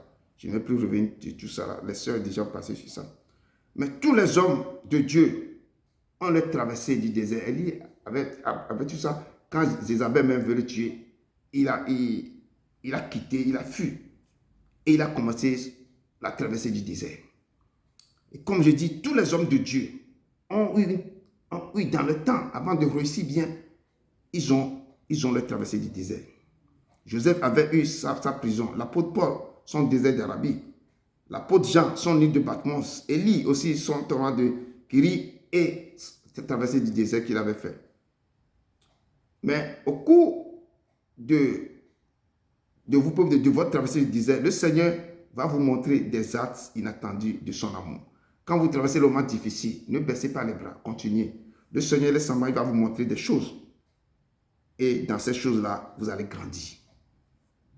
C'est pourquoi il dit, après la bénédiction de Dieu, il y a toujours la contre-attaque du diable. Après la victoire, il y aura des fois la défaite. Il est écrit, cet écrit-là, c'est David qui a écrit ça. David disait dans 2 Samuel 1, verset que, comment les héros ont-ils tombé au milieu des combats? Quand Saül et ses enfants ont péri dans la bataille, David disait, comment les héros ont-ils tombé au milieu des combats? Comment ils ont pu tomber? Que celui qui croit être debout prenne garde de tomber. C'est 1 Corinthiens 10, verset 12-13 qui dit ça. Que celui qui croit être debout prenne garde de tomber. Aucune tentation ne vous est survenue qui n'ait été humaine. Et Dieu, qui est fidèle, ne permettra pas que vous soyez tentés au-delà de vos forces. Mais avec la tentation, il préparera aussi le moyen d'en sortir afin que vous puissiez la supporter. Si vous traversez le moment difficile, le moment que Joseph avait traversé, l'apôtre Paul, l'apôtre Jean, même Élie, si vous-même vous traversez le moment, Dieu vous donnera toujours quoi? Il vous donnera la force d'aller jusqu'au bout de votre traversée. Il est en train de vous préparer à autre chose. Des fois, la force vous manque. Continuez. Persévérez. Vous pouvez avoir des dons terribles, mais il y aura quelquefois la faiblesse. Nous sommes humains. Mais sachez, et c'est pourquoi David avait dit, si je marche dans la vallée de l'ombre de la mort, je ne crains qu'un mal, car tu es avec moi. Ce sont les moments terribles, difficiles. Il est avec vous. Il vous tient par la main. Aucune tentation ne vous est survenue qui n'ait été humaine. Et Dieu, qui est fidèle, ne permettra pas que vous soyez tentés au-delà de vos forces. Mais avec la tentation, il préparera aussi le moyen d'en sortir afin que vous puissiez la supporter. C'est après la bénédiction, après la victoire, après les défaites de l'adversaire que nous sommes peut-être le plus vulnérables aux attaques de Satan. Mais toutes les situations sont prévues par les Écritures. Tout ce que nous lisons, nous arrive dans la vie là, quand vous plongez toujours dans la Bible là, toutes ces choses-là ont déjà été écrites pour nous enseigner, pour nous éduquer. Toutes les situations sont prévues par les Écritures. C'est pourquoi si le moment que vous allez traverser le moment difficile, sachez que l'Éternel a déjà tout prévu. Seulement ne baissez pas les bras. Les moments des grands prophètes, ils ont traversé le moment difficile. Je vais dire que Paul, il a eu beaucoup de naufrages, beaucoup de prisons, beaucoup de choses. Et finalement, il a dit que j'ai gagné la bataille, ou bien ma couronne. J'ai fait le bon combat. J'ai gagné. Et la couronne me soit donnée ou attribuée. Que l'Éternel, quand on vous dit que l'Éternel vous bénisse et vous protège, c'est après la bénédiction que vous avez besoin de la protection. Si vous bénissez déjà, il va vous bénir déjà après. Quand vous allez recevoir la bénédiction, c'est là qu'il va vous protéger de nous.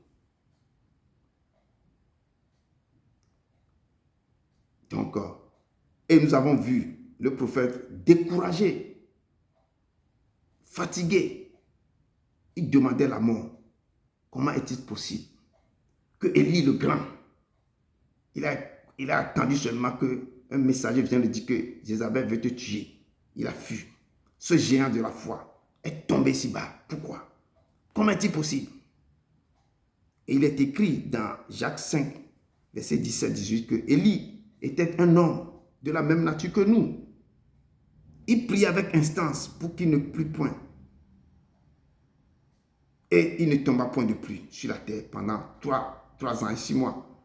Puis il pria de nouveau et le ciel donna de la pluie et la terre produisit son fruit. Mais cet Élie dont on parlait, il tremble devant Jézabel.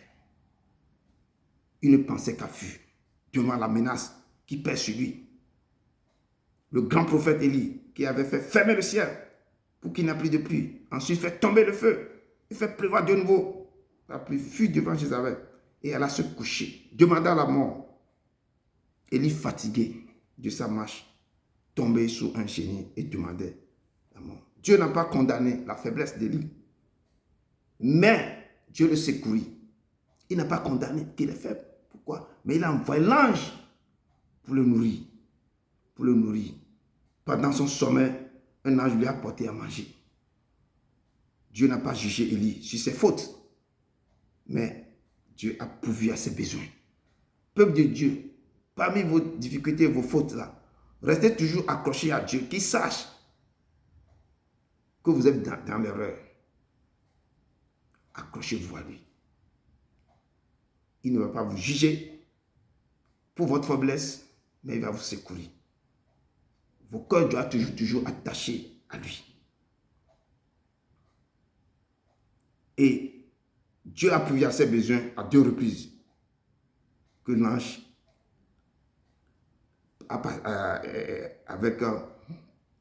via l'ange qui est venu pour lui porter à manger.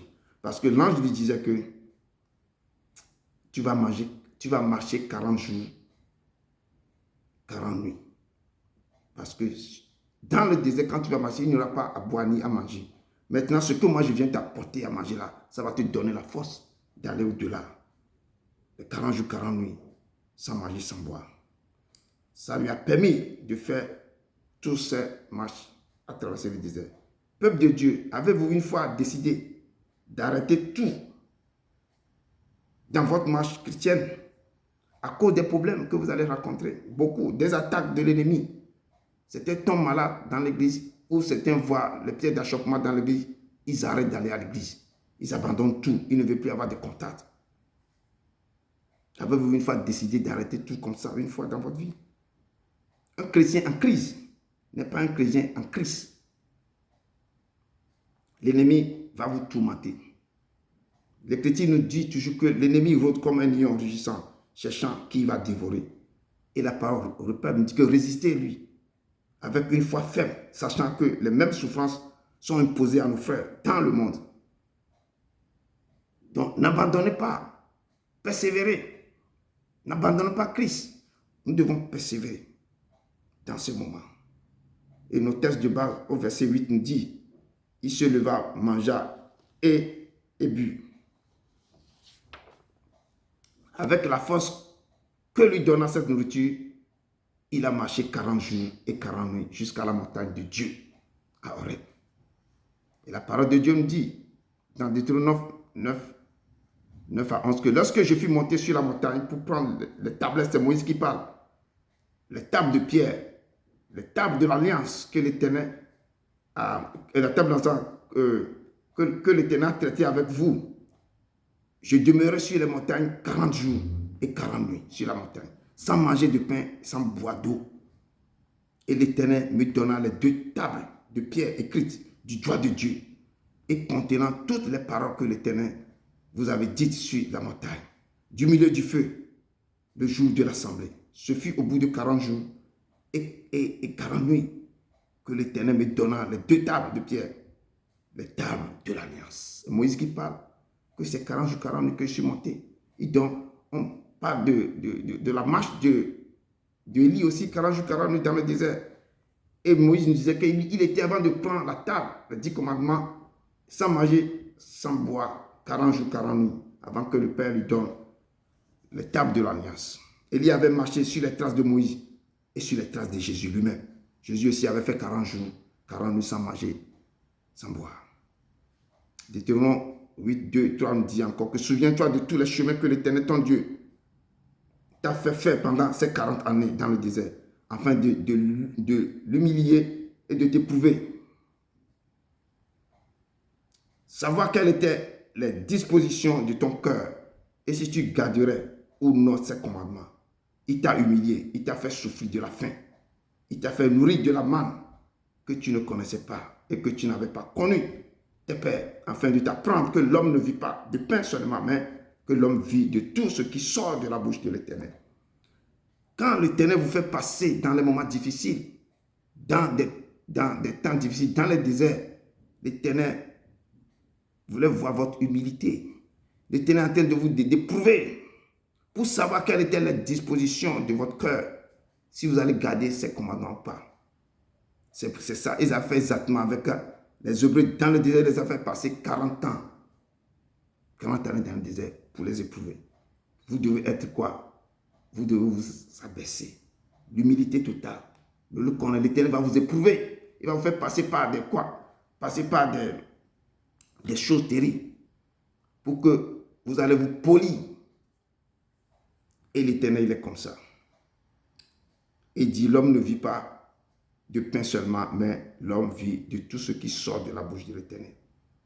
Cette parole, maintenant, cette parole qui va sortir dans la bouche de l'Éternel va être adressée maintenant à la montagne de Dieu, à Horeb, à Élie. Élie est arrivé à la montagne d'Horeb. Élie entra dans la caverne et il passa la nuit. Et voici la parole. Parce que la parole, ici on dit que l'homme ne vit pas seulement de pain seulement, mais l'homme doit vivre de toute parole qui sort de la bouche de l'Éternel. Maintenant, l'Éternel veut parler à Élie. Élie est rentré dans la caverne, il a passé la nuit et voici la parole de l'Éternel lui fit adresser. Il faut qu'il marche cette parole. En ces mots, que fais-tu ici, Élie? Il répondit avec beaucoup d'arguments. Mais quand tu lis les questions d'Élie, qu'il dit qu'ils ont tué, je suis resté seul. Quand tu lis, moi je relis la question d'Élie, je vois que Élie n'a pas bien résumé, n'a pas répondu bien à l'Éternel. Il a répondu avec beaucoup d'arguments. On vous pose la question, qu'est-ce que peuple de Dieu, qu'est-ce que tu fais ici? Tu es devant l'Éternel, l'Éternel te pose la question, que fais-tu ici? Toi, mais tu sais que tu as fui quelque chose. Que fais-tu ici? Nous devons parler à l'Éternel. Pourquoi tu es devant lui? Que fais-tu? Et il a répondu avec beaucoup d'arguments. Il n'a pas répondu à la question que l'Éternel lui posait. Élie devait dire au Seigneur, je suis découragé, papa. J'ai peur. Et je viens de fuir Jézabel. Dieu attend de nous des réponses concrètes. Que fais-tu? Que fais-tu? Nous sommes réunis devant le Père ici. Il nous pose la question. Que fais-tu, ma fille? Que fais-tu, mon fils? Dieu attend de nous le fond de notre cœur. Qu'est-ce qui vous pousse? Qu'est-ce qui vous dirige? Quel est tes problème? Mais nous devons ouvrir la bouche pour dire réellement pourquoi nous sommes devant lui cet après-midi. Pourquoi nous sommes accrochés à lui? Nous avons des problèmes, d'autres problèmes. Et Élie disait ici que j'ai déployé mon zèle pour l'Éternel, le Dieu des armées, car les enfants d'Israël ont abandonné ton alliance. Ils ont renversé tes autels. Ils ont tué par l'épée tes prophètes. Je suis resté moi seul. Ils cherchent à m'ôter la vie. J'ai déployé mon zèle pour l'Éternel, le Dieu des armées, car les enfants d'Israël ont abandonné ton alliance. Mais ce que je vois dans ce texte, Élie, je vais parler d'autre chose à l'Éternel. Que fais-tu ici? Peuple de Dieu, que fais-tu? Est-ce que, Père, j'ai besoin de ton aide? Je n'en peux plus. Sauve-moi, je traverse le moment difficile. Je fais ceci, je fais cela. Je veux m'attacher à toi. Que fais-tu?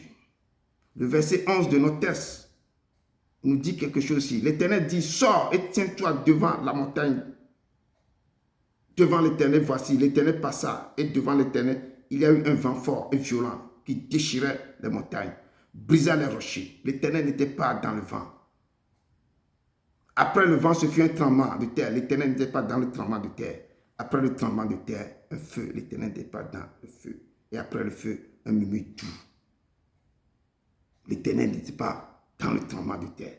Il n'était pas dans le vent. Des fois, nous attendons des choses terribles. Les tremblements de terre, on pense que c'est le Dieu. On va le vent, le feu. L'Éternel n'était pas dans le feu, ni dans le truc. Élie, il observait. Il est attentif. Malgré qu'il est fatigué, il a des soucis. Mais tout ce que l'Éternel dit que je vais passer devant toi, je vais venir, sors, attends-moi devant. Et l'Éternel lui a fait montrer toutes les choses de la nature, le vent, le tremblement de terre. Il n'est pas sorti, il écoutait. Et Exode 24, verset 16, 18 nous dit quelque chose ici. La gloire de l'Éternel reposa sur la montagne de Sinaï. Et la nuée le couvrit pendant 6 jours. Le 7e jour, l'Éternel appela Moïse au milieu de la nuée. L'aspect de la gloire de l'Éternel était comme un feu dévorant sur le sommet de la montagne aux yeux des enfants d'Israël. Moïse entra au milieu de la nuée et il monta sur la montagne. Moïse demeura sur la montagne 40 jours, 40 nuits. Il a vu l'aspect, il est rentré dans la nuée. Il a demeuré. Et le texte nous dit ici, quand Élie entendit un murmure doux, il s'enveloppa, l'Éternel dans ce murmure doux. Là, Élie dit que l'Éternel n'est pas dans le vent. Je peux crier. Lui, il a fait tomber le feu. Il a fait pleuvoir. Il a fait que la pluie tombe.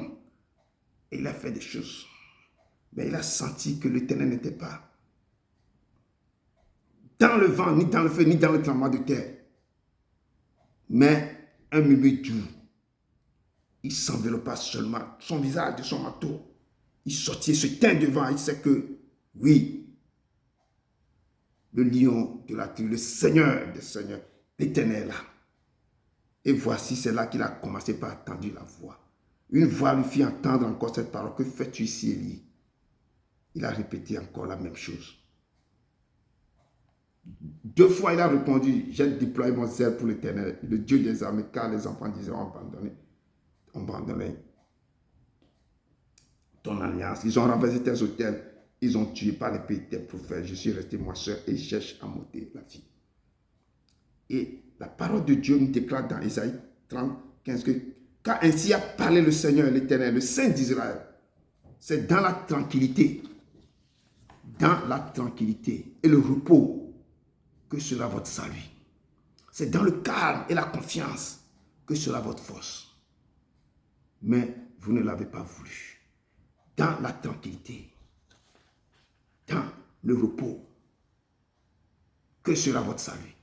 C'est dans le calme et la confiance que sera votre force. Dans le repos, dans le calme, la confiance. Mais vous ne l'avez pas voulu. Dieu vous pose la question, que faites-vous ici? Avez-vous donné la réponse concrète à Jésus, à Dieu, lorsqu'il vous a posé des questions? Pourquoi vous me cherchez? Pourquoi vous courez derrière moi? Pourquoi vous voulez, il vous a demandé de chercher ma face? Pourquoi il vous a dit de chercher sa face? Pourquoi? Jésus, vous pouvez dire à Jésus, Seigneur, je n'arrive pas à te chercher. Aide-moi. Seigneur, je suis découragé. Quelque chose m'empêche de chercher ta face. Il y a quelque chose qui me retient en arrière. Je suis fatigué. Aide-moi, papa, je suis perdu. Sans toi, je ne peux pas. Secoue-moi. Et Élie a attendu que Jézabel voulait le tuer. Il est découragé. Il est découragé. Il en est assez. Il a fait tous les miracles de son peuple. Mais le peuple, il a vu que le peuple ne s'est pas repenti. Le Père nous appelle ce soir. Que vous tous qui avez soif et faim, venez aux choses. Même celui qui n'a pas d'argent, venez acheter, manger. Venez acheter du vin et du lait sans argent, sans rien payer. Dites à Jésus, nous avons faim de toi. Nous avons soif. Et tant qu'on a soif, nous avons besoin de toi. Que faites-vous ici? Que fais-tu? Tu cherches quoi? Papa, j'ai besoin de toi. Aide-moi. Je suis découragé. Je n'arrive pas à te chercher convenablement. Quelque chose me bloque. Je n'arrive pas à faire le bilan. Je ne sais pas comment m'examiner. Je ne sais pas lire ta parole. Quand je prends cette parole, quelque chose me tire en arrière. Papa, aide-moi. Éternel te dit, va, reprends ton chemin. Je serai avec toi. Va, reprends ton chemin. Dieu avait dit à Élie, quand Élie a dit tout ça, il dit que retourne. Tout le trajet que tu as fait 40 jours, 40 nuits sans manger là, tu vas retourner. vous devez retourner vers l'Éternel. Qu'est-ce qui vous empêche? Il a fui. Il a fui. Mais l'Éternel dit, retourne parce que j'ai encore beaucoup de choses à faire.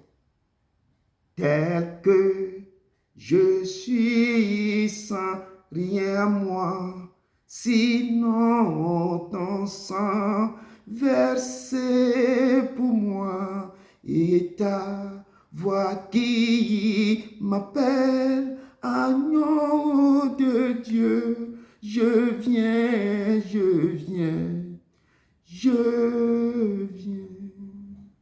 Tel que je suis sans rien à moi, sinon ton sang versé pour moi et ta voix qui m'appelle, agneau de Dieu, je viens, je viens, je viens. Dieu lui dit, Dieu a dit à Élie, reprends ton chemin par le désert jusqu'à Damas. Dieu lui dit, fais demi-tour, retourne, fais demi-tour. Si nous avons péché contre le Seigneur, nous devons faire marche arrière. Nous devons reprendre là où nous sommes tombés et nous devons revenir à notre premier amour. Dieu dit à Élie, Élie le grand, retourne. Retourne par le désert à Damas parce que Dieu a un nouveau plan pour lui. Maintenant encore, dit l'Éternel dans Joël, revenez à moi, retournez à moi de tout votre cœur, avec des jeûnes, avec des pleurs, des lamentations. C'est pourquoi, que fais-tu ici? Pourquoi tu as quitté Dieu ici? Retourne, retournez à votre premier amour. Dieu lui dit, retourne, fais marche arrière, retourne. Et quand tu vas aller, retourne dans le désert. Et tu vas oindre telle personne pour voir, tu oins encore telle personne pour voir, et tu prends Élisée, tu le oins à ta place. Dieu avait un plan pour lui. C'est ce que Dieu a un plan pour chacun de nous ici. Il a une lueur de lumière qui brillait dans les yeux d'Élie. Il dit, tu oindras Zahel pour voir de Syrie, tu oindras aussi Jéhu pour voir Israël, et tu oindras Élisée pour prophète à ta place. Il sait que Akab va mourir. Il sait que lui-même il va partir. Élisée va le remplacer. Le roi de Syrie aussi. Donc Dieu lui a donné un appel. Il dit, retourne. Parce que là où tu es en train de faire là où tu es venu, ce n'est pas la peine. Retourne. Et tu vas faire ceci. Dieu n'a pas rejeté son peuple. Dieu ne vous rejette pas. Dieu vous a connu d'avance. Il ne rejette pas son peuple. Ne savez-vous pas que ce que l'Écriture rapporte d'Élie, comment il adressa à Dieu cette plainte contre Israël? Seigneur, ils ont tué tes prophètes. Ils ont renversé tes autels. Je suis resté moi seul. Et ils cherchent à m'ôter la vie. Mais quelle réponse Dieu lui fit dire? Je me suis réservé, Jésus lui dit, je me suis réservé 7000 hommes qui n'ont point fléchi le genou devant Baal.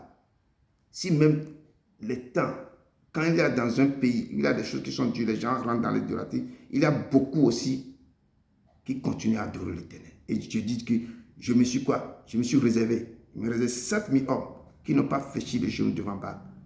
De même aussi, dans le temps présent que nous sommes ici, il y a aussi un reste selon l'élection de la grâce.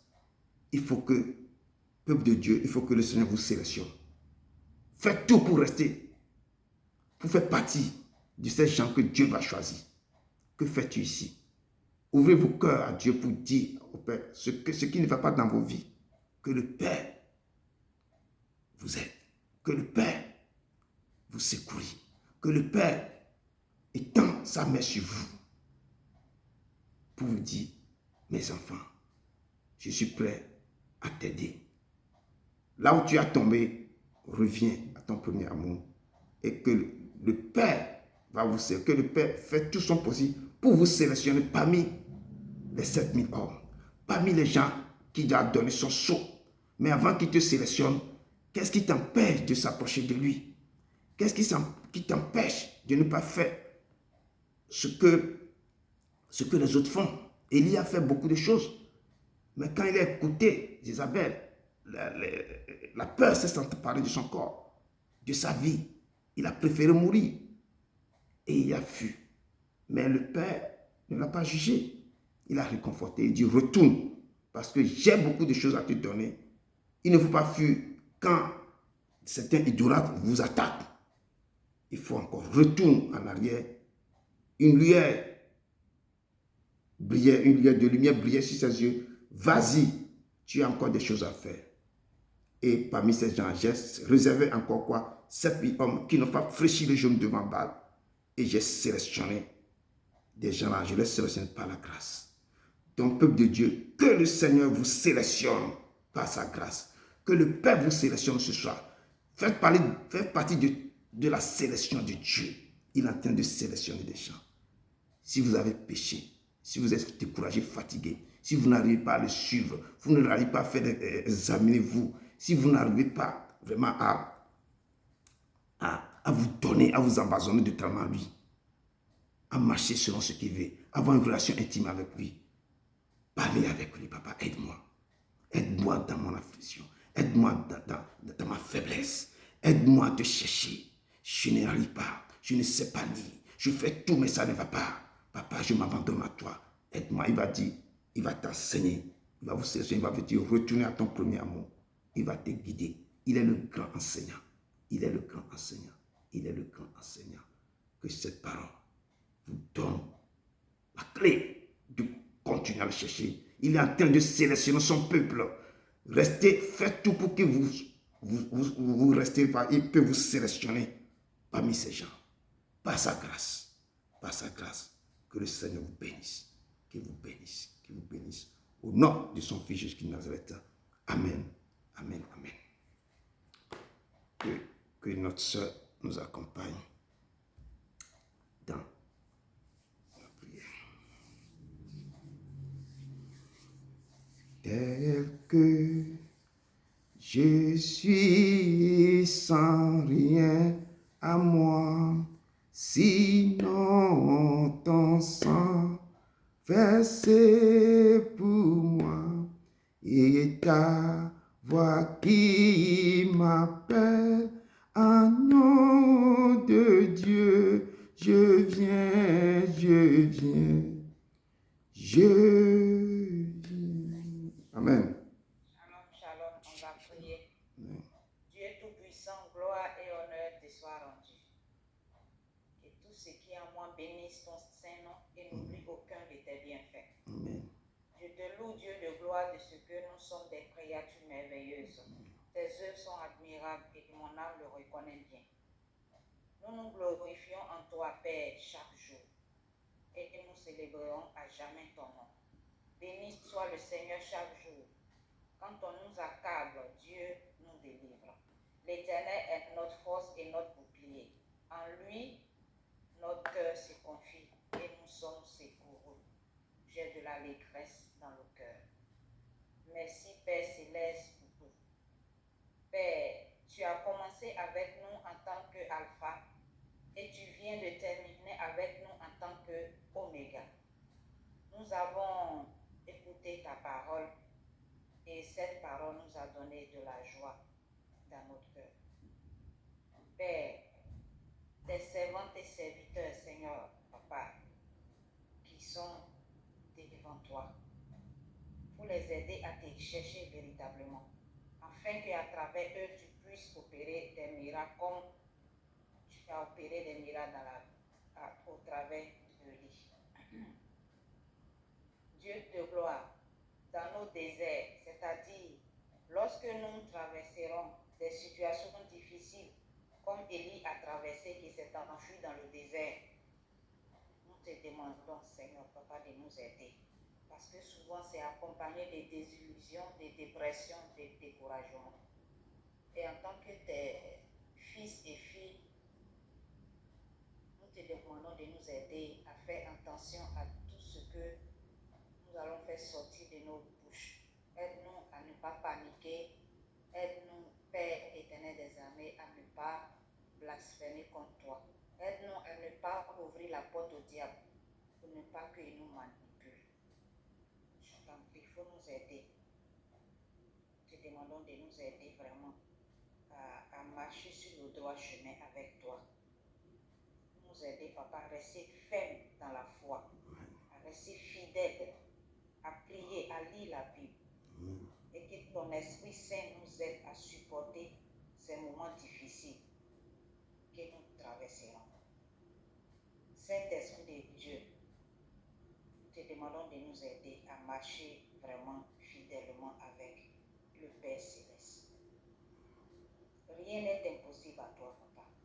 Tu es un Dieu fidèle et tu n'abandonnes jamais tes enfants. Tu ne délaisses jamais tes enfants. Tu es toujours avec nous. Merci de nous aimer et d'être toujours là pour nous, papa. Nous te demandons, Seigneur, de nous aider. Parce que la marche avec toi, ce n'est pas du tout facile. Il y a des moments obscurs, Seigneur, papa, que nous traverserons. Pour nous aider pendant ces moments. Pour nous aider. Pour nous aider à nous approcher à toi, à rester devant toi. Pour ne pas donner assez au diable. Pour que nous puissions quitter ton chemin, papa. Que le murmure doux et léger qui a encouragé Élie, Seigneur, dans le désert, nous encourage aussi. Merci, Père, sois au contrôle de nos vies. Que ta main puissante de protection, de grâce soit sur nos vies. Guide-nous dans la marche avec toi pour nous aider à nous accrocher à toi. Remplis nos cœurs d'amour. Remplis nos cœurs d'amour parce que toi-même tu es un Dieu d'amour. Je te bénis, je te rends toute la gloire. Au nom puissant et glorieux nom de Jésus-Christ de Nazareth, je prie. Amen. Amen, amen, amen. Soyez bénis, et que la paix et la grâce vraiment nous accompagnent. Au nom de Jésus-Christ de Nazareth. Merci à vous tous. Merci. Allez dans la paix du Christ. Allez dans la paix du Christ. Amen.